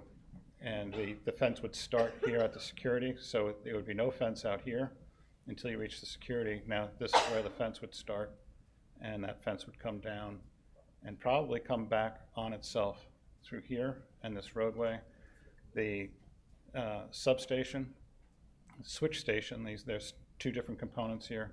The switch station, which would be owned by Duke, they would have their access to it, their own fence, and then we would have ownership of the substation. We would have our fence and access to that. But the fence typically just follows roughly 30 feet outside of that paved area that surrounds all of this. So do you all need to have a stormwater pond on your? Oh, we do. And Just, where is that going to be located? so we've just gone this far, but we did leave space for stormwater management down here, along this edge here, between the building and the conservation easement. And down in this corner here, as well as this area here. So Okay, so each one would have its own. each one has its own. In all our other jurisdictions, we meet and exceed the local stormwater management requirements. So what's required for this area? What year storm? Do you know? I don't know. so for the example again, up in Adamstown, we're meeting the NOAA Atlas 14 rainfall data, which is the latest rainfall intensity data. But we're also meeting up to a 100-year storm event we're retaining on site. So that's sort of the basis that we utilize in our designs. It's above and beyond what was required by the state of Maryland, but that's how we approached it. We will meet or exceed whatever the requirements are here in this jurisdiction. Well, our requirements are typically 10-year storm because we're controlled by the state legislature. But typically we ask for at least 25-year storm and preferably the 100-year storm. Yeah, and that's possible. That's why we do that. Is there's the requirement, and then there's the would like to have, and we try to meet the like to have as often as we can.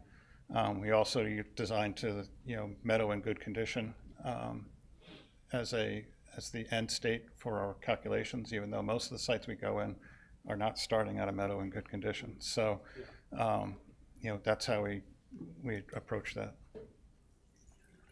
So your generators, they're going to be diesel, correct? Yes. Diesel generators, okay. And how is the fuel going to be stored and where on site? Typically in a belly tank underneath the generator itself. Okay. So each of these generators are large. It's 3 kilowatt generators, or 3 megawatt generators, sorry. So, think of a tractor trailer in size, but that's because the generator itself is contained inside this cowling of a, basically a shipping container. But the unit itself is much smaller, but it's all contained in there because of the Tier 4 and its particulate capture, and it also happens to work very well in sound attenuation. But underneath that is generally like a 6,000 gallon belly tank. And so how many tanks are there going to be? How many generators? Generators with their Depends, associated and again, I'm talking generalities because we don't have an end user, so each of these are slightly different. But you can figure each building's going to have a dozen or more generators. And there's 4, so 48, and then each one of those. You'll look at 500,000 gallons of fuel on site. 500,000, okay. And Now, what is the run time on that amount of fuel? I don't have that. It's generally at least 12, 24-hour type thing. But So if there was a longer outage, you would then have to start bringing fuel tankers so to the site. at the end of each building is a makeup tank. So each of the generators themselves don't have their own fill up. So when the tanker comes in, he doesn't have to go to each one. He goes to one tank at the end of each building, fills that tank up, and then it's plumbed in and distributed to each of the tanks. And the size of that makeup tank varies from one user to another, from one type of building that end uses to another. 5,000 plus gallons, call it. But again, could vary significantly. But that's the intent, is if there seems to be an outage that's going to be longer than what the stored fuel is on site, each of these end users has a contract with the local fuel provider that says in such condition you shall or you will have a line of trucks coming in to make sure that we have fuel. So I guess then, sorry, to build on your question earlier about the water, if we are in like a state of emergency or something, then is potentially they're pulling fuel for your generators when other folks might be needing to access that? Yeah. Yes. So, because they're going to have a contract, which could supersede. Well, each of the users, so presumably there's a contract at your sewer treatment plant. Your hospital that is going to be built there, each going to have a contract that says the same thing. So eventually the provider is going to say, I'm over contracted. I can't provide emergency refill to all of you. Or another provider comes in to fill the gap. But the speculation as we get a little further from the information that we have right now to share with you, we're getting pretty far in the speculation. But those are the ways that I would expect some of that to be addressed. And then following, when the power comes back on, you no longer need your generators, then you're still gonna have the fuel trucks coming to They would refill the tanks, Yeah. right? What's the expected lifespan of the property? I don't have that answer. The expected lifespan of the building itself, No. What's the expected lifespan where the end user is using it and contributing to the tax base? as long as the people need data.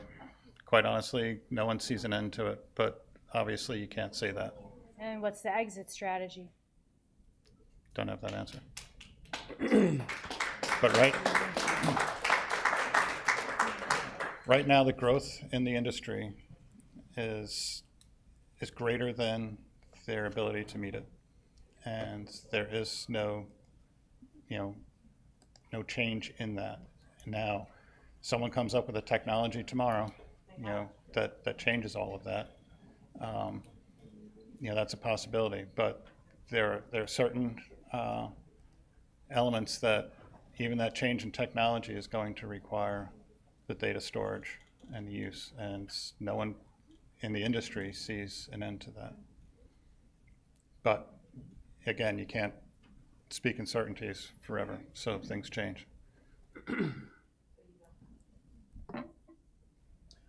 The Tier 4. But it would be the same as any other use, any other warehouse, any other medical facility, any other use has an end use to it, an end strategy. Is this something you guys lease out, or is this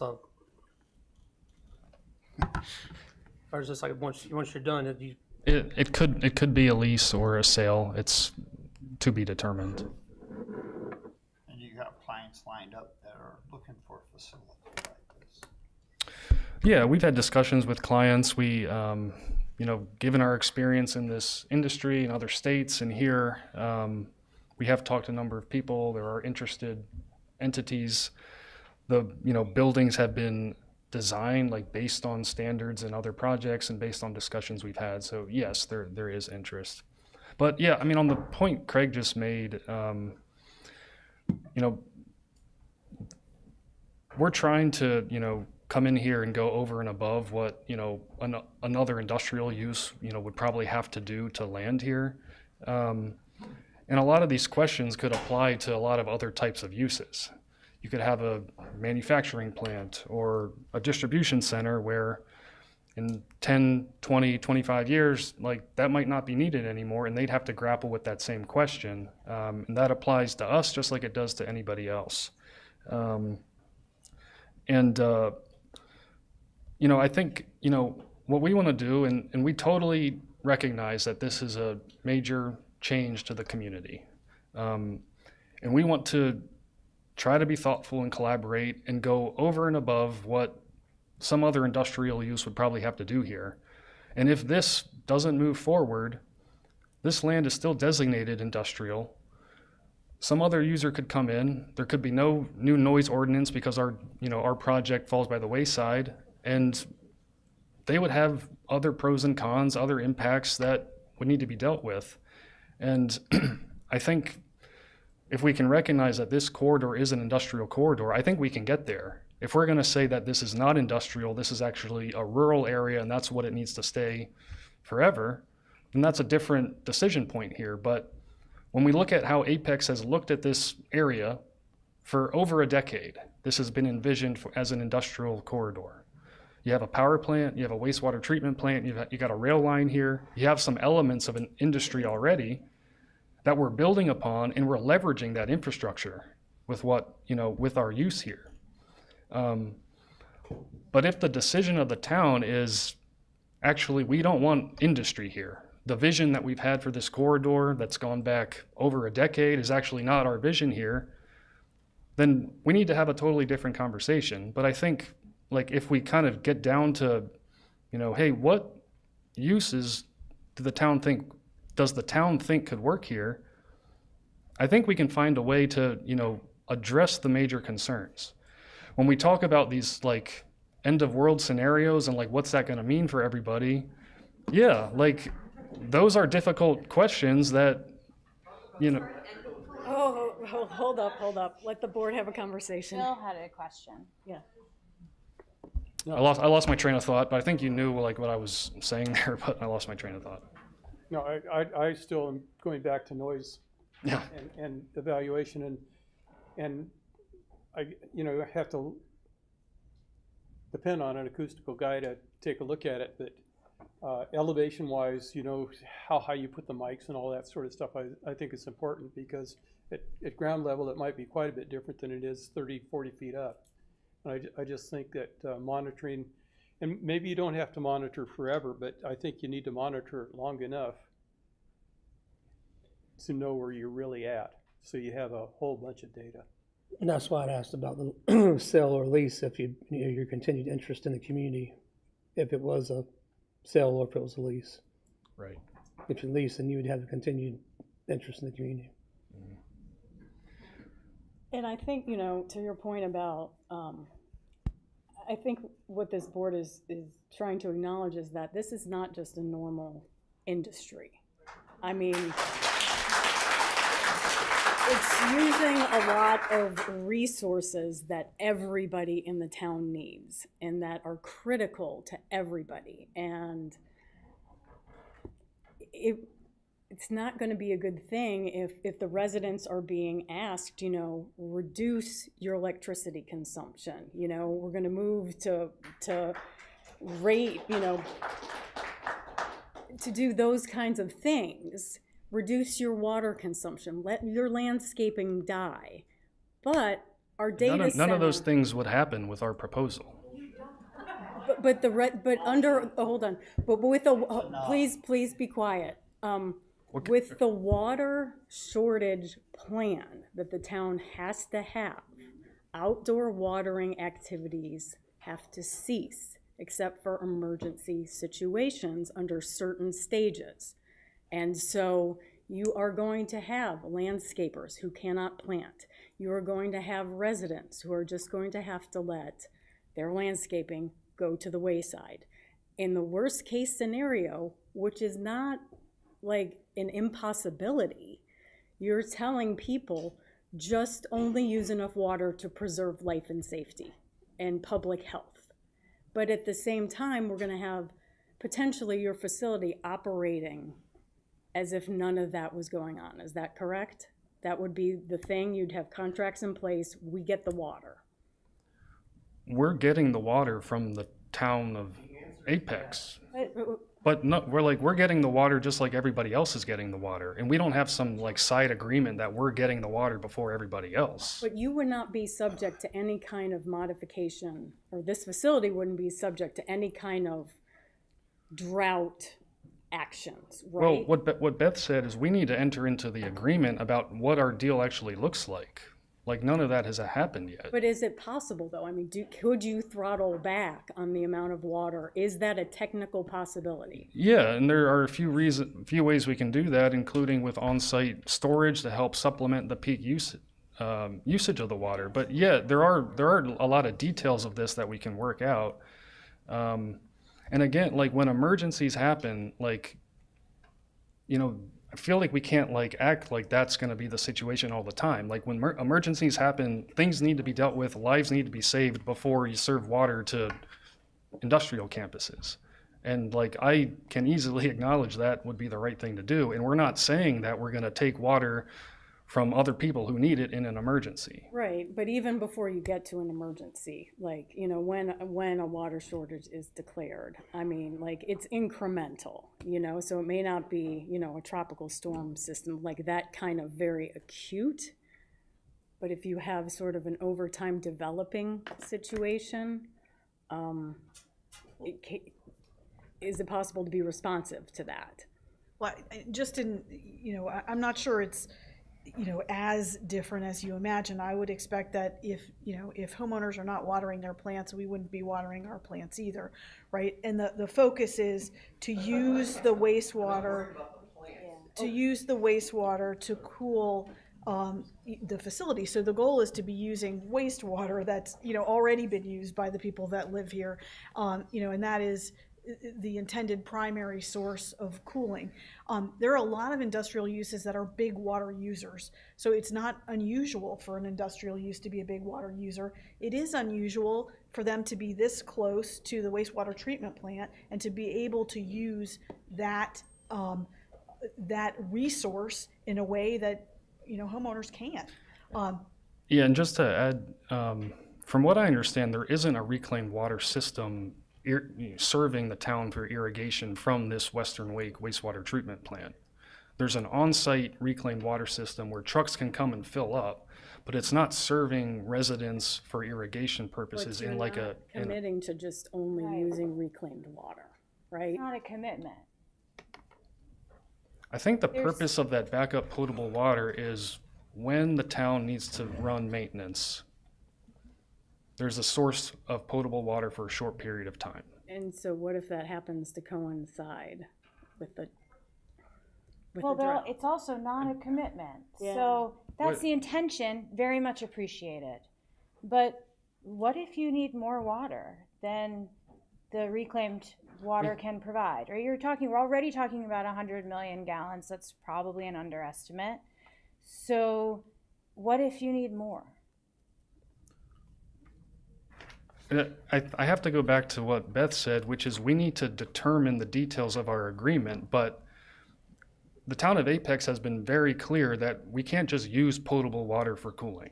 They've been very clear about that, and that means that we can't just decide when we turn the valve and use potable water versus reclaimed water. There's going to be a protocol for like how that would work when they're running service or maintenance on the reclaimed water. It's not something like we're just going to be able to control on our own.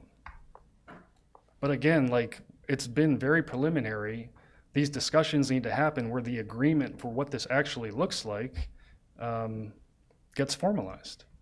And as there's more folks, as y'all have pointed out, moving to Apex and using more water, they're also producing more wastewater that, hopefully will additionally serve the cooling here. And is the wastewater facility, is it at its capacity at how much it can process currently? I don't know. The Western Wake? No, Yeah, it's it's not Not at even capacity. not nearly. Not even close to it. Okay. Our small plant does 3 million gallons a day And The small one. wastewater? Okay, in wastewater. okay. It can. It has that ability to do. So this is much, much larger than that, frankly. And I'm not that worried about the water situation. If I look at Jordan Lake, frankly, on a hot summer day, you're losing 80 million gallons of water to evaporation. But you're also having multiple municipalities pulling out. Well, no. Yeah, you are, but that's what's lost to evaporation, To evaporation. Yeah. to evaporation Well, itself. and then they're gonna be losing several hundred thousands of gallons a day to evaporation. But to his point, it's negligible compared to what's evaporating in the basin in other places. And in and of itself, it wouldn't be a And- problem. and You there- still have all these yeah. things pulling out. And there That's the are issue. like a lot of limitations around what you can and can't do. There are interbasin transfer caps, and so like we would need to adhere to all of that with anything we propose. And all of those metrics and all of those things that are informing how the system works, it's all based on science and updating inspections of the water systems, including the Cape Fear Basin and the basins around here. Okay. And so are you doing an environmental impact statement of any sort? Yeah, we have not prepared an environmental impact statement. I don't think the town process includes one. And so, but you are gonna have to evaluate the flows to the Cape Fear and how that will impact the aquatic environment? Yeah, I mean, we'd have to evaluate, and I think at our last round of comments, there was a question about, from Public Works about what the impact would be to interbasin transfer and water allocations to other basins. So like all of that stuff does need to be looked at. I'm talking about like fish and mussels in the river. Yeah, I'm sorry. that's not a part of what's required by the town for the zoning process. Y'all have additional questions? So one of the duties of this board is to advocate for community values. And I really appreciate you guys coming and speaking to us, answering a lot of questions. I'm really grateful to see so many members of the community here. I think that lets you know how important this is and how strongly people feel about it. For me, as a founding member of this board, I don't think there could possibly be enough zoning conditions to mitigate the negative effects of this proposed.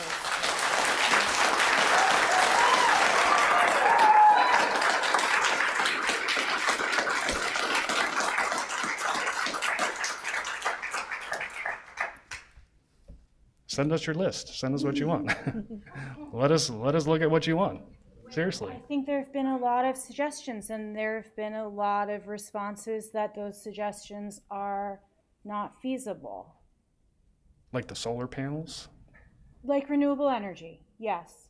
Right? Like renewable energy, like a commitment not to be using the potable water at all, like monitoring the sound on a regular basis. I think we said that we could accommodate that after we talked more about it, but That's fair. That's fair. yeah. I come away from this thinking that we can find a middle ground on all of these things. And a lot of the things you're talking about are things that, like, we're frankly so early in design. Like, this is a rezoning, and we're talking about, like, what's the final design of our reclaimed water system? Like, we need to set on a path on what we think conceptually that's going to look like, and then we need to formalize the details of that.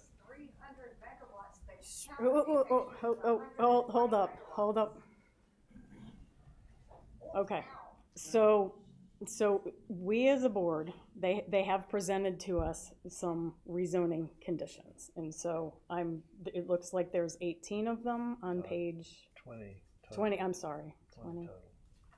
Oh, 20, just 20 of them.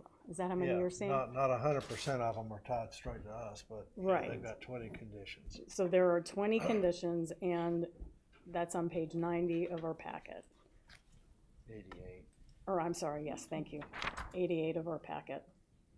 So these here, and are there additional ones, or do they incorporate the ones from our list? No, Like, no, is this a that complete list? includes the ones from your list. So the one, okay, so the 20 is the complete list. One question I 20, got yes, on, ma'am. on number 2, which is tied to berms. You state where no significant plant material exists within 60 feet of Sharon Harris Road.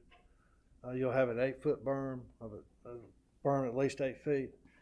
I would like to see that being 8 feet, period, regardless of what vegetation you find.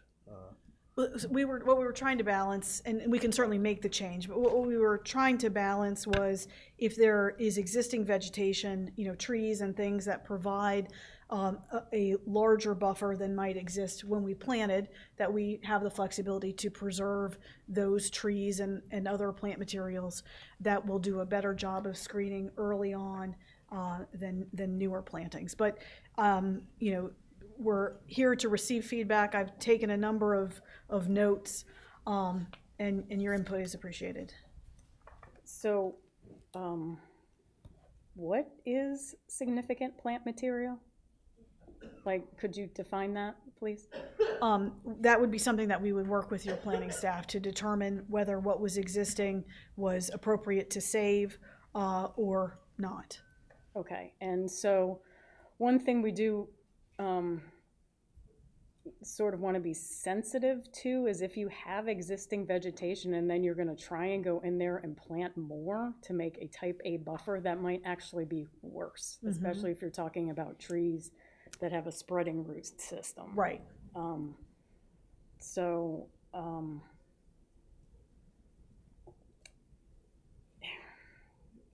A type A buffer all the way around would be great, but I think it just depends on ground conditions. Yep.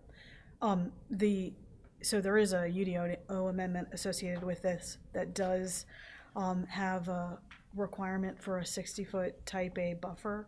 Okay. Okay.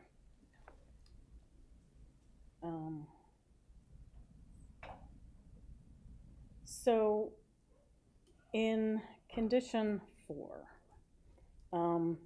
the generators would be exempt from the noise ordinance. Is that correct? Yeah, so the generators that would operate during emergency situations would not be subject to that limitation. And why is that? I mean, they are not a warning, an emergency warning device or signal. They're something else. So why shouldn't they be subject to the noise ordinance? And certainly that's something that we can look at. This is this condition is some information that we provided based on experience in other places. Your planning staff has made a very similar suggestion as a part of the UDO amendment that is a little different. I mean, the concept is very similar, but there are some differences, and so we have a meeting with your staff to discuss, their proposal, and so there may be some changes coming in ours based on our discussion with staff, given their presentation, and of course our discussion with y'all here tonight. Okay, so it's sort of a cart and horse, like you expect the UDO to change based on your suggestions, and then you will adhere to those. Correct. Yeah. I guess one of the things we'd want to know is what dB level would you be considering or would occur if you lit off the generators? And it seems to me that proper acoustical equipment around the generators you could reduce that substantially. I mean, it's almost a point source. Well, it isn't, it's a linear source, but. Certainly, and what we've done in the other projects that we do, we come up with the basic design, and you run the model and see what the result is, and then you start adding on to it, whether it's wing walls along the side of the utility yard in a specific location. You then start putting acoustic panels inside of the utility yard to start absorbing the power. Maybe it's more than just a wing wall, and you do an entire enclosure around the utility yard. All these things come into play until you meet the standard, and that standard being a rolling thing, whether it's 55 decibels for residential use, and in many cases it's 70 decibels if you're against a like use. It all comes down to the ordinance, which is back to one of the earlier comments. The town of Apex is pretty loose, pretty light on it, and so we would just assume have a more objective standard applied to you, so that we can then meet it and not be subject to something loose 10 years from now saying, well, that kind of sounds loud. We need a measurement, an official objective way of meeting the requirement. Back to emergency generation, most jurisdictions have an exemption for emergency generation. The hospital that you speak of, power goes out, that generator is going to go on, and you're not going to say, well, you can't run your generator under the emergency condition. It's going to happen. They're not going to have 48 generators. So, correct, but the point is, an emergency condition typically is exempt from a sound ordinance. If you want to put something else into that, then. And it makes sense under a normal situation, but what you are talking about is far greater. But keep in mind that a generator, one point source, and then a second one kicks on, it doesn't double the sound. You put 50 of them, and you're saying you're a sound person? Acoustic specialist? Not a sound specialist, I'm an environmental engineer. Okay, but you start adding multiples, it's generally like a 3 decibel increase. It's not a doubling of that sound. So, somebody, I'm going to get this wrong, I probably shouldn't say it, but you put 2 speakers in here and you crank it all the way up to 11. You put 3 speakers in here and cranked up to 11. Did it double the sound, or did it increase by 50%? It's the same logic. So whether it's 1 or 2, 3, 4, not going to be that much of a difference. Now, 1 to 100, I don't expect it only to be 3 decibels, but it's not going to be 100 times more either.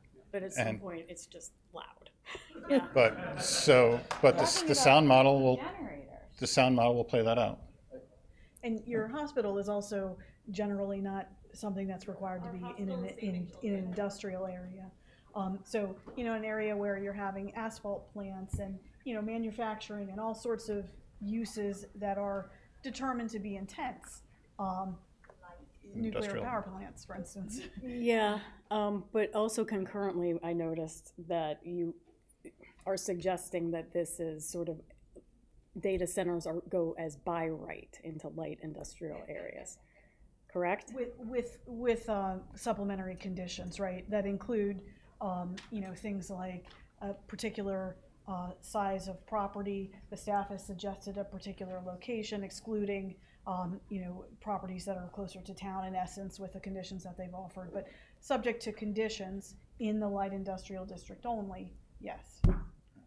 It's back to, conversation that Michael was making, is this area intended to be industrial or not? Well, I mean, it's this sort So of, because you do have a county park down there. You do have all these game lands out there. Right. So, But I think that starts to have that conversation as well then. If it is intended to be what it was intended to be the last 10 years, and when a use finally comes along, then maybe that's the bigger conversation first.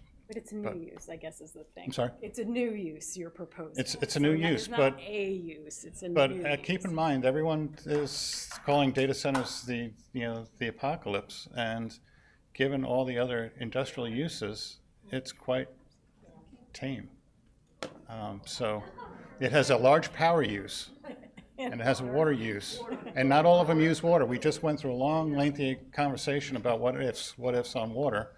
We don't even have an end user. The end user may come in. Most of them don't use water any longer.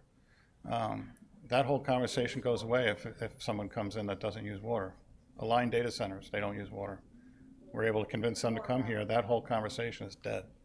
So we're having great conversations here and we will take a lot of this information back, and it's just the very start of a lot of back and forth. But some of these questions, we won't be able to come to a final conclusion until we have an end user in place that may make the whole water situation go away, or it may make, they may have a different way of doing their backup power. So. Well, this area was made into a light industrial mainly because APEC was trying to have a live-work environment rather than just live and go out to Durham or Raleigh. And I think that's really important. It's whatever comes in, like Craig Yes. said, what happens if you get a distribution center and you have big trucks going in and out? This might well be a lot better. It's critical to get the sound squared away. I really believe that. Mhm. The water, I'm not concerned about. But if we could get the sound situation squared away and the buffers look pretty good, make sure that they're correct, I think that will not impact the local community to the extent of something like a distribution center could go in there. Right. So, and that has been on the map for well over 10 years, that this would be a light industrial area.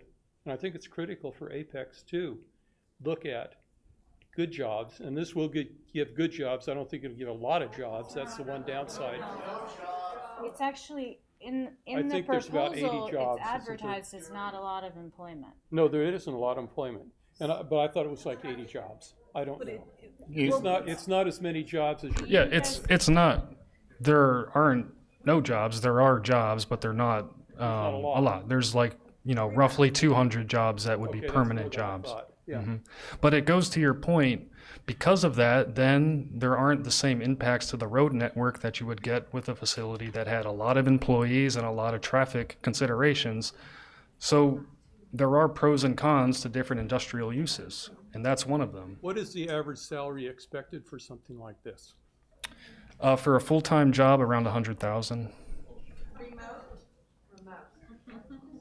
Remote for the on-site personnel of this facility.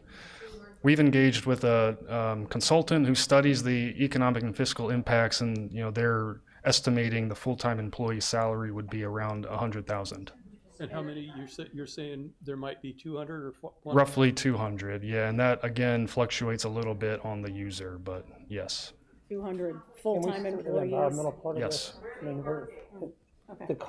the cost associated with what people are making is irrelevant to the environmental part, Yeah. of what we're here for, so let's try to stick to what we're. They would park on site. Whoa, hold on. The board needs to finish up some business. So we do have a proposal here in front of us of suggested zoning conditions. And so we do need to move on that. So, is there a motion? Further discussion. Okay, So, I don't believe right now there's enough data on the table to support any conclusions. We don't even know if the city council wants to move forward with light industry or change in some ways. I think the first steps would be to find out what the city council's plan is. but us as a board, we're before it gets to them, we have to make a recommendation We're on basically suggested making going. recommendations on environmental issues with So, proposed rezoning. so with incomplete data, we're gonna move forward together. Yeah, and we always do. We never have complete data. All right, so is there a motion to adopt the zoning, Can we list out well, I'm sorry. There's they're very long. Well, Could you scroll back to the list of 20 there at the end that you had up? They're more detailed in the proposal, Bill, than Yeah. what's on there. It's a couple of pages.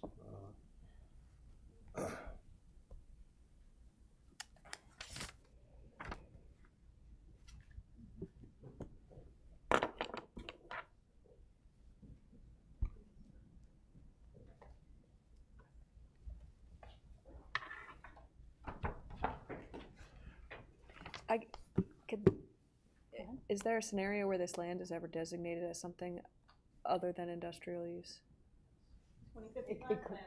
It could get rezoned, like if the landowner. well, the sold land it use to plan. Yeah, the The land. land use plan calls for light industrial in this zone between old Highway 1 and Highway 1.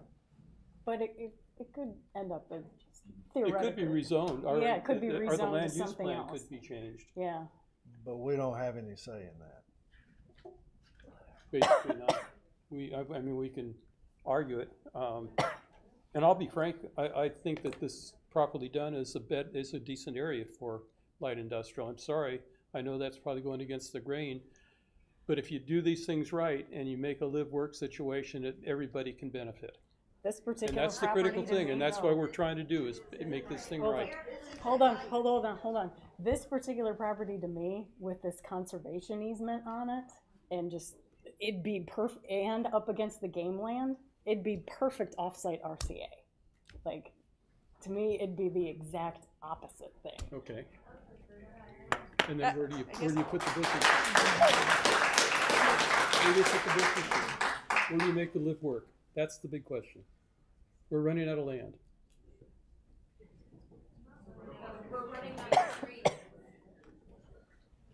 All right, so we have the list. Bill, have you reviewed the list? I tried to look at it.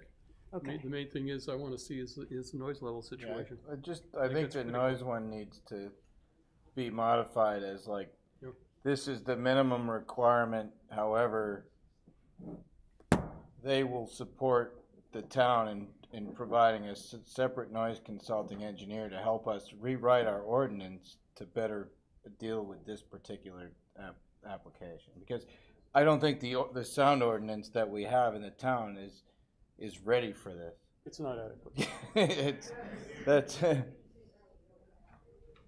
Okay, so you're proposing these conditions with an amendment that a third party, selected by the town will be provided to help us redevelop our noise ordinance in order to down this situation.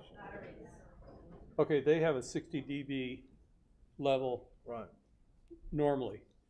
I think that something has to be in there for when the emergency equipment comes on. I'd rather see it 60 dB if we can, and I don't know. I think the sound ordinance takes care of that if you do it right, though. Yeah, That's my. but that that's has to where be I'm in at. there. Yeah. All right. So, Bill, are you comfortable with what Sean I'm has sort of suggested? comfortable. Okay. Okay, I just think that, that needs to be investigated like crazy. Everything I've heard about data centers, I know they've changed, like you said, has been critical noise. It's the ugliest thing. all right. Is there any further discussion or suggestions? Is there a motion to accept these with Sean's amendment? I'll make that motion. Okay. Patrick, second. All right. All in favor, please raise your hand. Aye. Okay. All opposed? All right. The motion carries. All right. Thank you. All right. All right, all right, please. So we can only make suggestions. We don't, we're no, We don't the final approve or decision, disapprove anything. the final decision is not made by us. Come on, y'all. All right, let's pause, please. Let's pause the meeting. Everybody who would love for you to stay for the rest of what we're discussing, but I don't understand the point of not agreeing to it. It's insufficient. Yeah, but if we don't agree to it, it's still, it's not like it No, dies, right? I want to be on record with town council that I thought this was insufficient. I get, so you're basically just making a statement to town council. I want to that be on you- record. that you- It's totally insufficient. But if we all vote no, it doesn't change it. It might change their minds. I get, yeah, so it's more of a Right? symbolic. It's just a shame. I mean, would you all want this in your backyard? 4 miles from where this. I'm a nobody. It, We don't get. do you want this in? Yeah, but you know what? We moved here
to our regularly scheduled.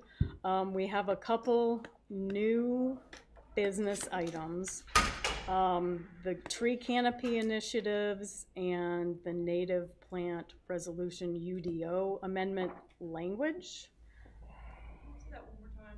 Yeah, what? Just that we're back. Oh, we're back from break. All right. Yes. All right. So 2 items of new business. And Nora, did you want to speak to any of these or? Yeah. Yeah. Okay. Yeah, that'd be good. And if y'all didn't watch it, if you weren't able to attend the special meeting, I do encourage you to go back and watch the live stream. 2 great groups trying to do amazing things with trees. Oh yeah, that was great. On YouTube. They were super.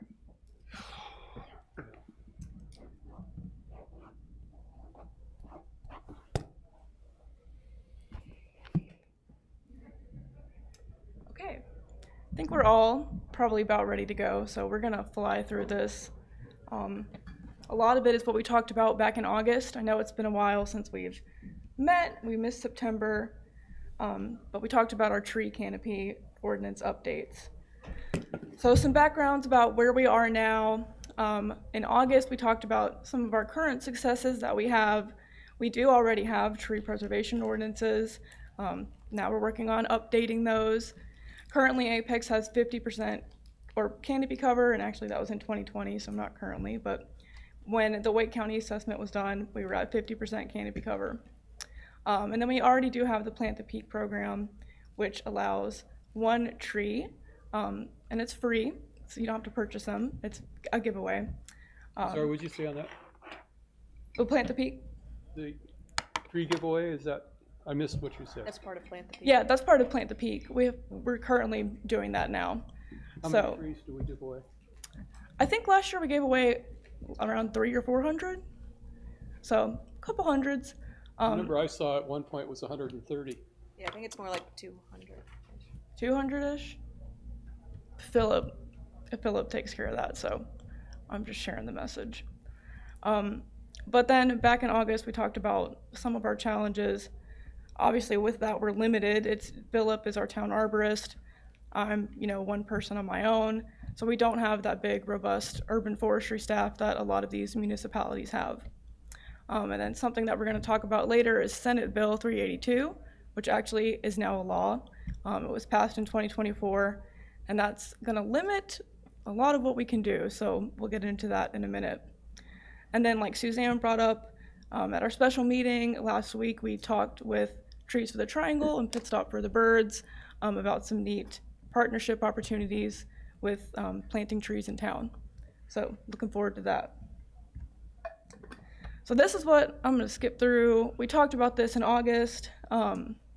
Cary, back in that 2020 tree canopy assessment, had 51% of canopy in their planning area, so about the same as us. They're also Tree City, we're Tree City USA city as well. And they have a tree advisory committee. They have an urban forestry master plan, which they have an urban forester position that was added in 2021. So that helps move that process along. I will say I love that champion tree bit. Yeah. Replaced Yep. inch for inch. Yep. And I have heard of projects like routing their greenways around those champion trees Yep. because of the inch for inch thing. Yep. So that's something that we can think about applying here. That's, so on the greenways, a lot of times you do have that option as a developer to meander the greenways through there, which ultimately that's what, from a developer, we try to do that to not have to take any more trees down than what's there, but sometimes when you're trying to, existing conditions, you do have to, but that is once it's done and then surveyed, and then that greenway is in that easement versus setting the easement and then doing the greenway. Yeah. We probably should mention that to our town staff also about going around trees. And because I know there's right down the street on North Hughes, there's a persimmon tree. Yep. It's a 30 or 40 foot high persimmon tree. Mm-hmm. They want to cut it down Mm-hmm. so they can put a sidewalk straight through. And maybe as a board, we might want to recommend that they don't cut it down. The people that own the property right next to it are willing, apparently, to give an easement so we can go around it. So we need to talk to our town staff and use ourselves as an example. I mean, there's ways like, you know, Holly Springs did that on Main Street where they, you know, it was still an ADA accessible sidewalk, but it was not concrete. It wasn't a, you know, it was board versus an aerated to keep the root system alive. Mm-hmm. And there are people out at this particular tree. I mean, it's very prolific this year. I mean, Oh yeah, there's a Joe, the guy yeah. right down. I've talked to Joe. Yeah. Joe makes persimmon stuff, persimmon pudding. Yeah. And I'm gonna hit Joe up in another couple of months because I'd like to try it. I've never had it. Yeah, that sounds good. You know what? Maybe we can get him to send some to the board. Well, talking about Plant the Peak and how many trees we planted, one of the things we don't have is an inventory or any way to track. And so I was on Cary's website, and they do have this community tree counter. So they have a similar program, a tree giveaway program. But you can go on their website, and if you get a tree from the program, or even if you get a tree from somewhere else and you plant it, you can log it in this counter. So I thought that was pretty cool. Is there a geospatial component to that form? Like, could you, like, not that I ordinance saw, or suggest like plot on a map just so you could have a visual of it? I don't know. And Okay. I've looked at their website before, and I think, unless I just didn't see it, I think this is fairly new. So maybe they're working on that. It would be cool to see like long term if that like increased the canopy at all. So like it would start off as like little dot dot dot and then Yeah. a visual of like Yeah. Oh. The county has that program. Wake County does. And I saw a little presentation where they said they planted all these little seedlings. And like oh I to said, see like then they and they watch them, and now they can see the greenery coming up. It's a cheap way to go That's cool. and very effective apparently. So that's very cool. Yeah. I mean if they're doing if Plant the Peak continues anyway, then a way to track them seems like more of just an additional operational thing, not a like funding issue Yeah. I do necessarily. have an Yep. address on there, so. So you could tie it to a parcel. Oh, okay. You can tie it to a parcel, yeah. Okay. And Yeah. actually, yeah, there are the parcel centroids that you can get online. Oh, yeah. Yeah. And that's a required field, so. Okay. Taking notes, by the way, as we're going through this. I just think we need to give away a lot more trees than 200. Yeah, for sure.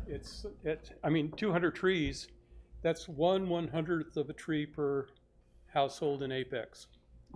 But don't Hard to you slice think- them up. But what we keep hearing is there's not a lot of space for trees. So do Yeah, but we also need to address why that is? I agree with you. But Cary gives away 1,000 trees. Now they're what, 3 times bigger than we are. And they have a lot more environmental staff. Well, yeah, but this board suggested 18 months ago that Apex start a nursery. They've been planning it, and I talked to Terry Mahaffey today, and it might happen 3 years from now, if we're lucky. Meanwhile, Well, In- but we have trees for the triangle though, and he said he has all kinds of trees. So I talked with Trees for the Triangle because I collect seeds for Project Pando, and I have an abundance of seeds to give away. And I talked to Trees for the Triangle, and they didn't want the seeds. well, Because I'm sure apparently have- they don't have a nursery. Yeah. Yeah. Okay. All right. Yeah, I don't think they have They don't have the a nursery wherewithal. space. They have archive space, which we'll jump into that later too. But let's get through this. Raleigh, I know they're way bigger than us, but similar kind of, they're a tree city. They have their own urban forestry program. They have a designated tree preservation article in their UDO, so it stands alone. A Tree of the Year program, which is kind of like our appearance awards that we don't do anymore, but we could start that back up. They have a donor tree program, and then they have a fee in lieu tree replacement. And this is the section in their UDO. So that's something that we could consider down the road, but with the Senate bill that we're going to talk about, that might be not in the cards currently, but we'll keep this in mind. Wake Forest, from that 2020 assessment, they have about 45% of canopy. They're also a Tree City USA city, Tree Line USA. Again, they have an urban forestry division. So it makes sense that, you know, these bigger cities can do a little bit more. They have Tree of the Year awards, they have historic tree designations, and they do have separate tree sections in their town code and UDO. And this was another thing I saw online that I thought was really cool, kind of similar to the tracker from Cary. This is a downtown self-guided tree tour. And let me see if the link works.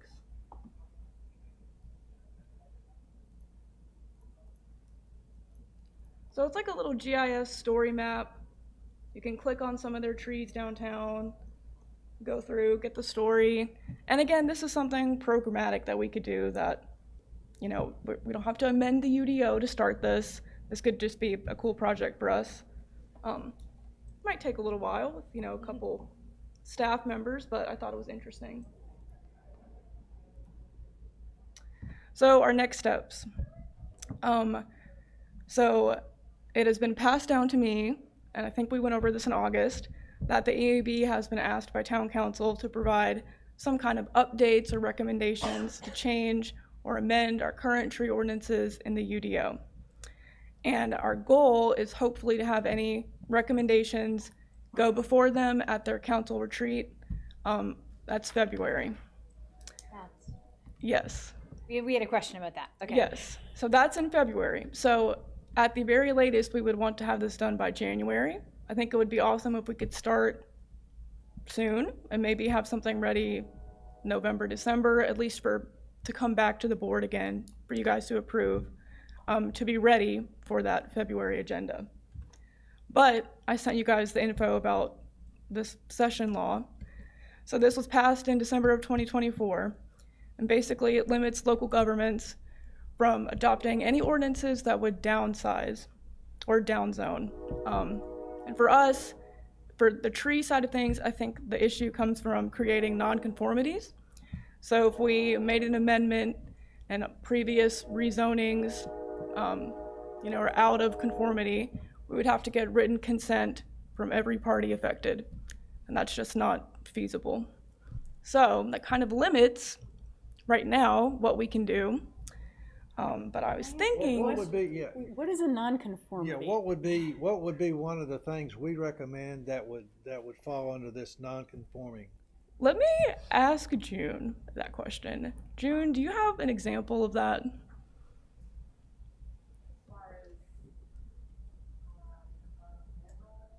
Or I guess just for me, any, like what would be a nonconformity for like any zoning? Sorry, if something was, you know, approved and then it made something existing, not, you know, conforming to what came about, something like, I don't know, off the top of my head, if there was a height restriction and then the existing house was above that, then that would make it non-conforming. So something simple like that. But that would be an existing condition, or you wouldn't be able to permit something that doesn't meet conditions. I mean, you can't. It's not really That pretty much keeps you from being able to change the UDO at all. Yes. Is that the intent? I mean, you can structure it so broadly that that's pretty much the effect of it. Yeah. You can't change it at all, which And again, is silly. not from a planning background, so talked a little bit with Bruce, and he's actually away at a conference. But that is basically what he told me, is essentially it limits everything. I'm trying to get a sense for what we recommend here regularly. Yeah. Or what we could possibly recommend that would fall under this thing is I think that it would be like if we made a recommendation for like a certain caliper size of tree that you have to preserve or you have to do whatever. If any rezoning case that doesn't have trees those size or that got rid of them or whatever, all of those would be non-conforming. And we would have to get written consent from the developers, the owners, whoever, for them to be non-conforming. Which brings me to this point, because this is more than I know about. So my suggestion is we start a subcommittee or some kind of group or meeting where we can meet with planning staff, talk to them, see what can we actually do, what can we not do, to be able to be ready in time to give those recommendations. Because I think it's already 8:30 and everyone is probably brain dead. Something that Bruce said was I know we don't want to do this, but we could go back and rework some of our suggested zoning conditions and try to tighten some of that up, update that, improve those. I think that we definitely need to do that. Yeah. I think a lot of those could be incorporated in the UDO. And Yeah. we wouldn't have to deal with it anymore, and it would actually be implemented, whether the applicant wants to or not. Or not, yes, yeah, agreed. Would that be caliber or species? Say that again? On the, when you were talking about the 2 inch, 3 inch, like, would that be looked at as just straight caliper, or would you look at it from a species standpoint? You'd have to look at it from a species standpoint because all trees are not the same. Yeah. I mean, like, the devil is in the details. So this is why I agree with Nora that I think there needs to be a subcommittee that's talking with the planners and understanding what is possible, what isn't. Can we tweak existing ordinances or UDOs, or we can't add new ones, or like what exactly is the implication of all of this? So we could have up to 5 people on the committee, but I don't think we need that many. So is anybody interested in being on this subcommittee? Is it as formal as this, where there are only certain days and certain times? Subcommittees are wide open. Okay. Whenever it's convenient for you. The last one we met on Teams. It's like we didn't even meet in person. It was just online. Okay. Anybody want to go with? Okay. Mark? Anybody else? I can be on the subcommittee too. Does it have to be only people from this board on? Yes. Okay. So Mark, myself, Ann will be the subcommittee. Perfect. Well, and then what I'll do is I'll email you guys, and we don't have to figure it out now, but I'll email everyone and we can figure out when we can meet, want to do it on Teams, get with planning staff. We'll get that worked out. Perfect. And it's just Mark, Suzanne, Ann, right? And 2 more people can join, so if at any time you're like, you know what? When you feel really left out of all the things we're working on, just let us know. You don't need free time, right? Something else that Bruce recommended was to look at the design and development manual, because we do have a recommended tree and ground cover species list there. And I did look over that today, not at the full natives, but I looked at the adaptive species and took off a lot of those that are now considered invasive. So we can update that as well and look at that in the subcommittee if we want. I think something too is just the species in general. I know I just sent something to Cliff and those guys in planning about supplemental, well, not replacement planning, or not replacement plannings, but substitution plannings, because what set of CDs we have, those trees are not living at all, and we got about 150 of them installed already. So we're having to pull all of them and put a replacement in for them. So you go through a substitution, but it's I think looking at what's developers are required to do, commercial or residential, is think that species need to be looked at again. Yeah, yeah. And Patrick, would you rather have more choices is what you're saying? Or would you just like from a developer standpoint, would it be easier just to like tell your landscape architect, whatever you think, just go make sure it's native, because there are a lot of native plants out there and there's more and more nurseries coming online. So I guess I just don't have a sense of like the flow of a project and like what would be best. You know, it's like I said, luckily enough that the majority of municipalities will allow substitutions. But I would say, you know, given an option of like, hey, here's what the town will allow, and like specifically, or just like general criteria? It has to be native, and then we trust you to pick the appropriate plant for that location. I think that would be more ideal. Yeah, Versus these. You're still gonna have the same caliber. So and the height.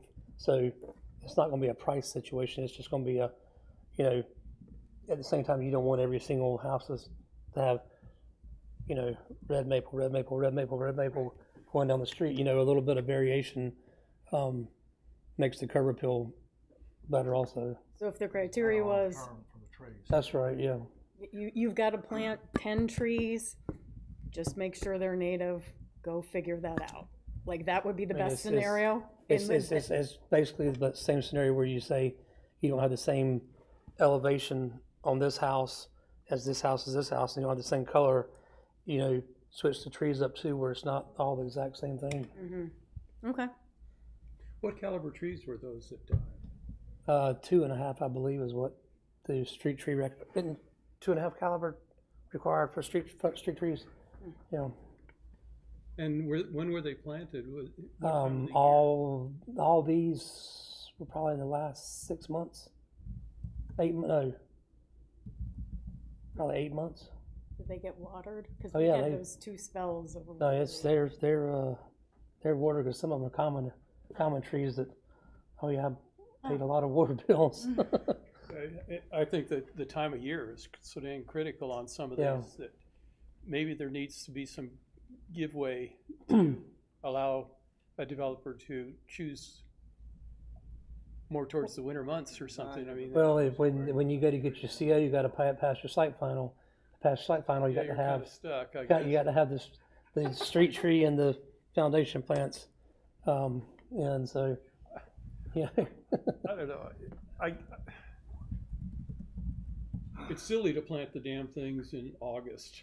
Well, it's just so like I said, not from a home building side, but from a development side, we try to put majority of our plant material in this time of year versus, you know, July, August, where you put it and you're watering the heck out of it and it stands the risk of losing it all.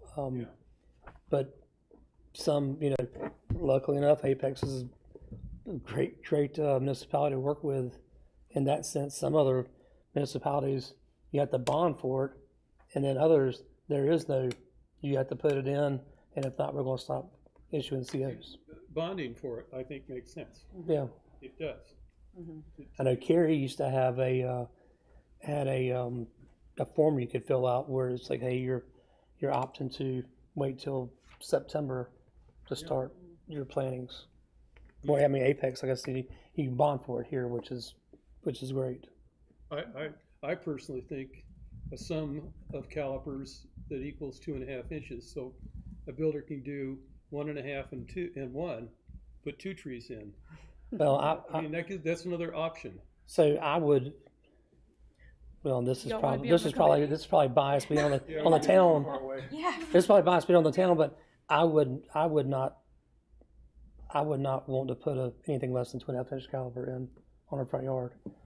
Matter of fact, I want to say some of our upper management out of Ohio came down and mentioned about doing larger trees. Larger? Yeah. Yeah, as far as the time limit, we do have in the UDO extensions and exceptions. So if the applicant chooses to delay the installation of landscaping from April 1st through September 1st, then the applicant shall provide a cash bond equal to 150% of the cost of materials and installation. based on the highest estimate received to ensure installation of the required landscaping. Okay. And so going on the larger caliber, like I said, again, if it's a townhome lot, you don't really want to put a three inch caliber tree in there. 2.5, okay. But on some of your wider lots, that 3 inch caliber tree looks way better than, when you ride down Richardson Road through Smith Farm, and unfortunately all those townhomes that face Richardson Road, some of those have been there for 7 years, and they still look like the 2.5 inch caliber. And, I mean, We had somebody it wasn't the last meeting where they're saying the smaller the tree, the better off you are, frankly. He did last week. Yeah. He did say that. That's what he said.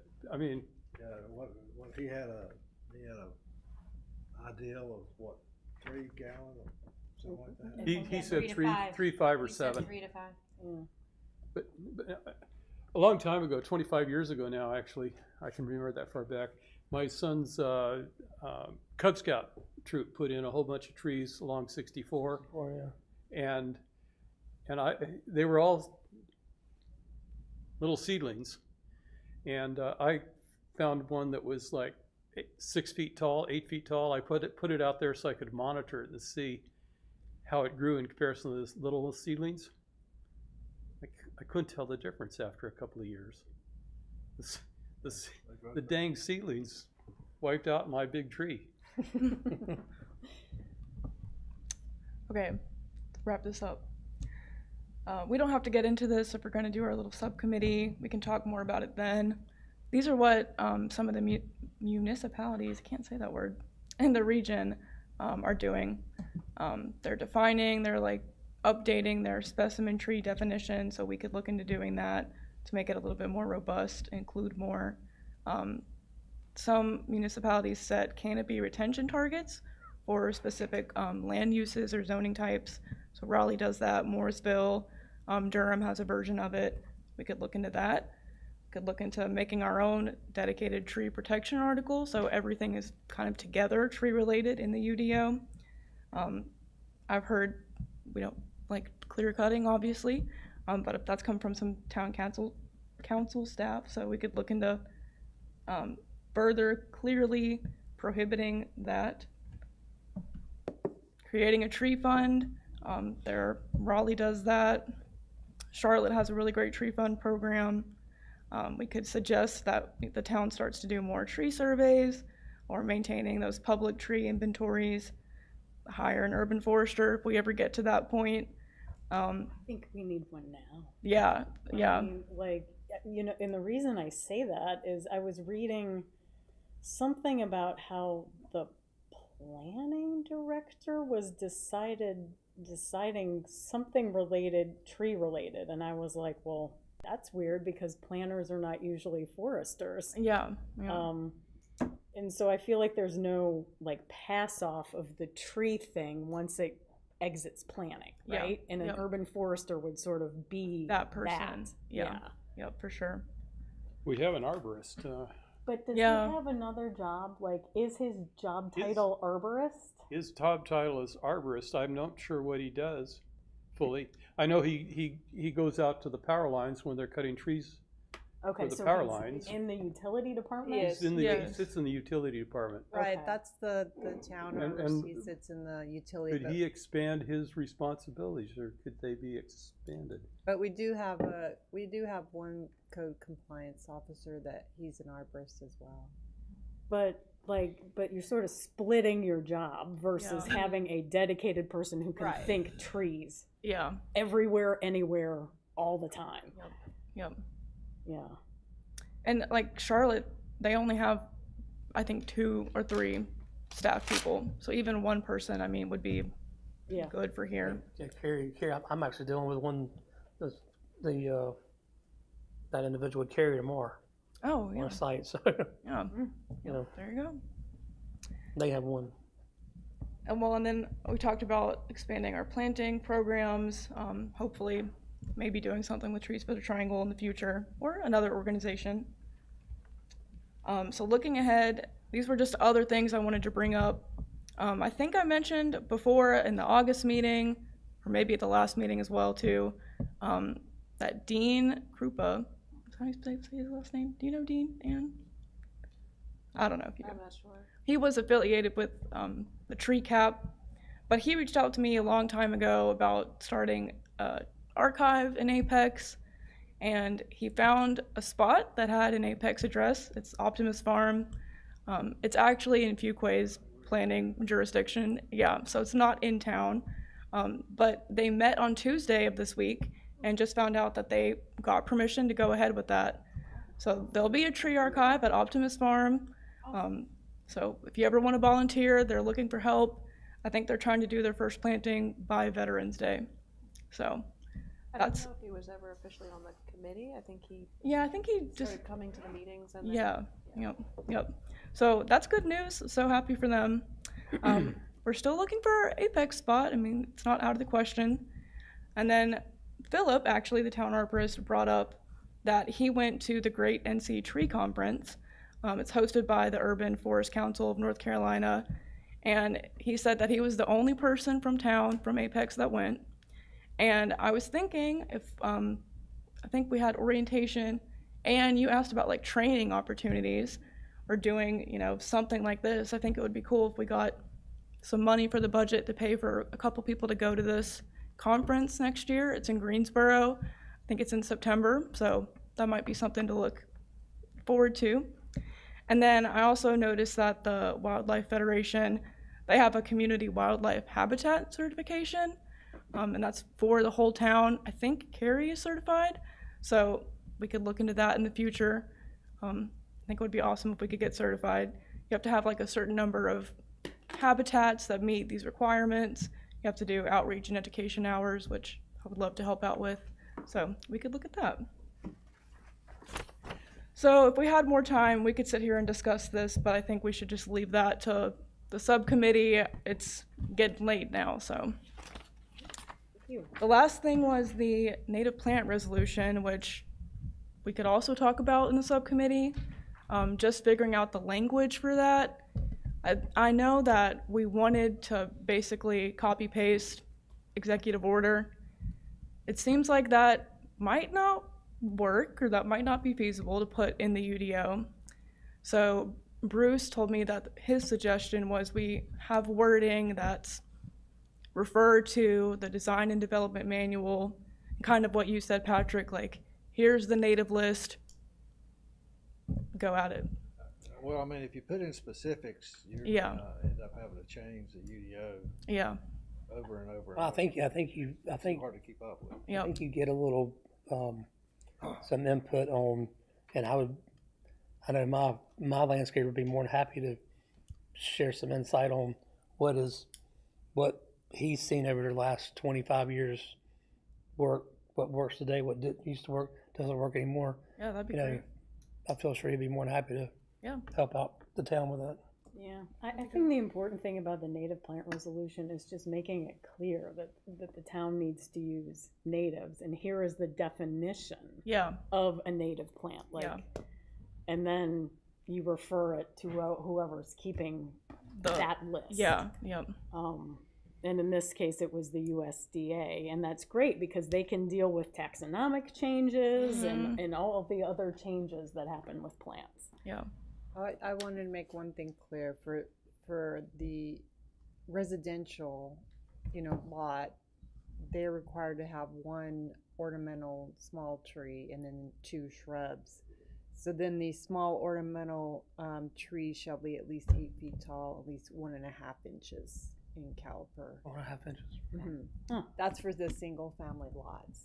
And then the large trees, if that's in the buffer or whatever. What's the rear yard requirement? It's the 2.5. 2.5 in the rear? Well, no, the 2.5 for large inches for caliper. And does it have a rear yard tree requirement? Just says that tree for the single family lot would either be planted in the front, side, or rear. So just one. Mm-hmm. One small ornamental tree and 2 shrubs per lot to be located in the front, side, or rear yard of the individual single family lot.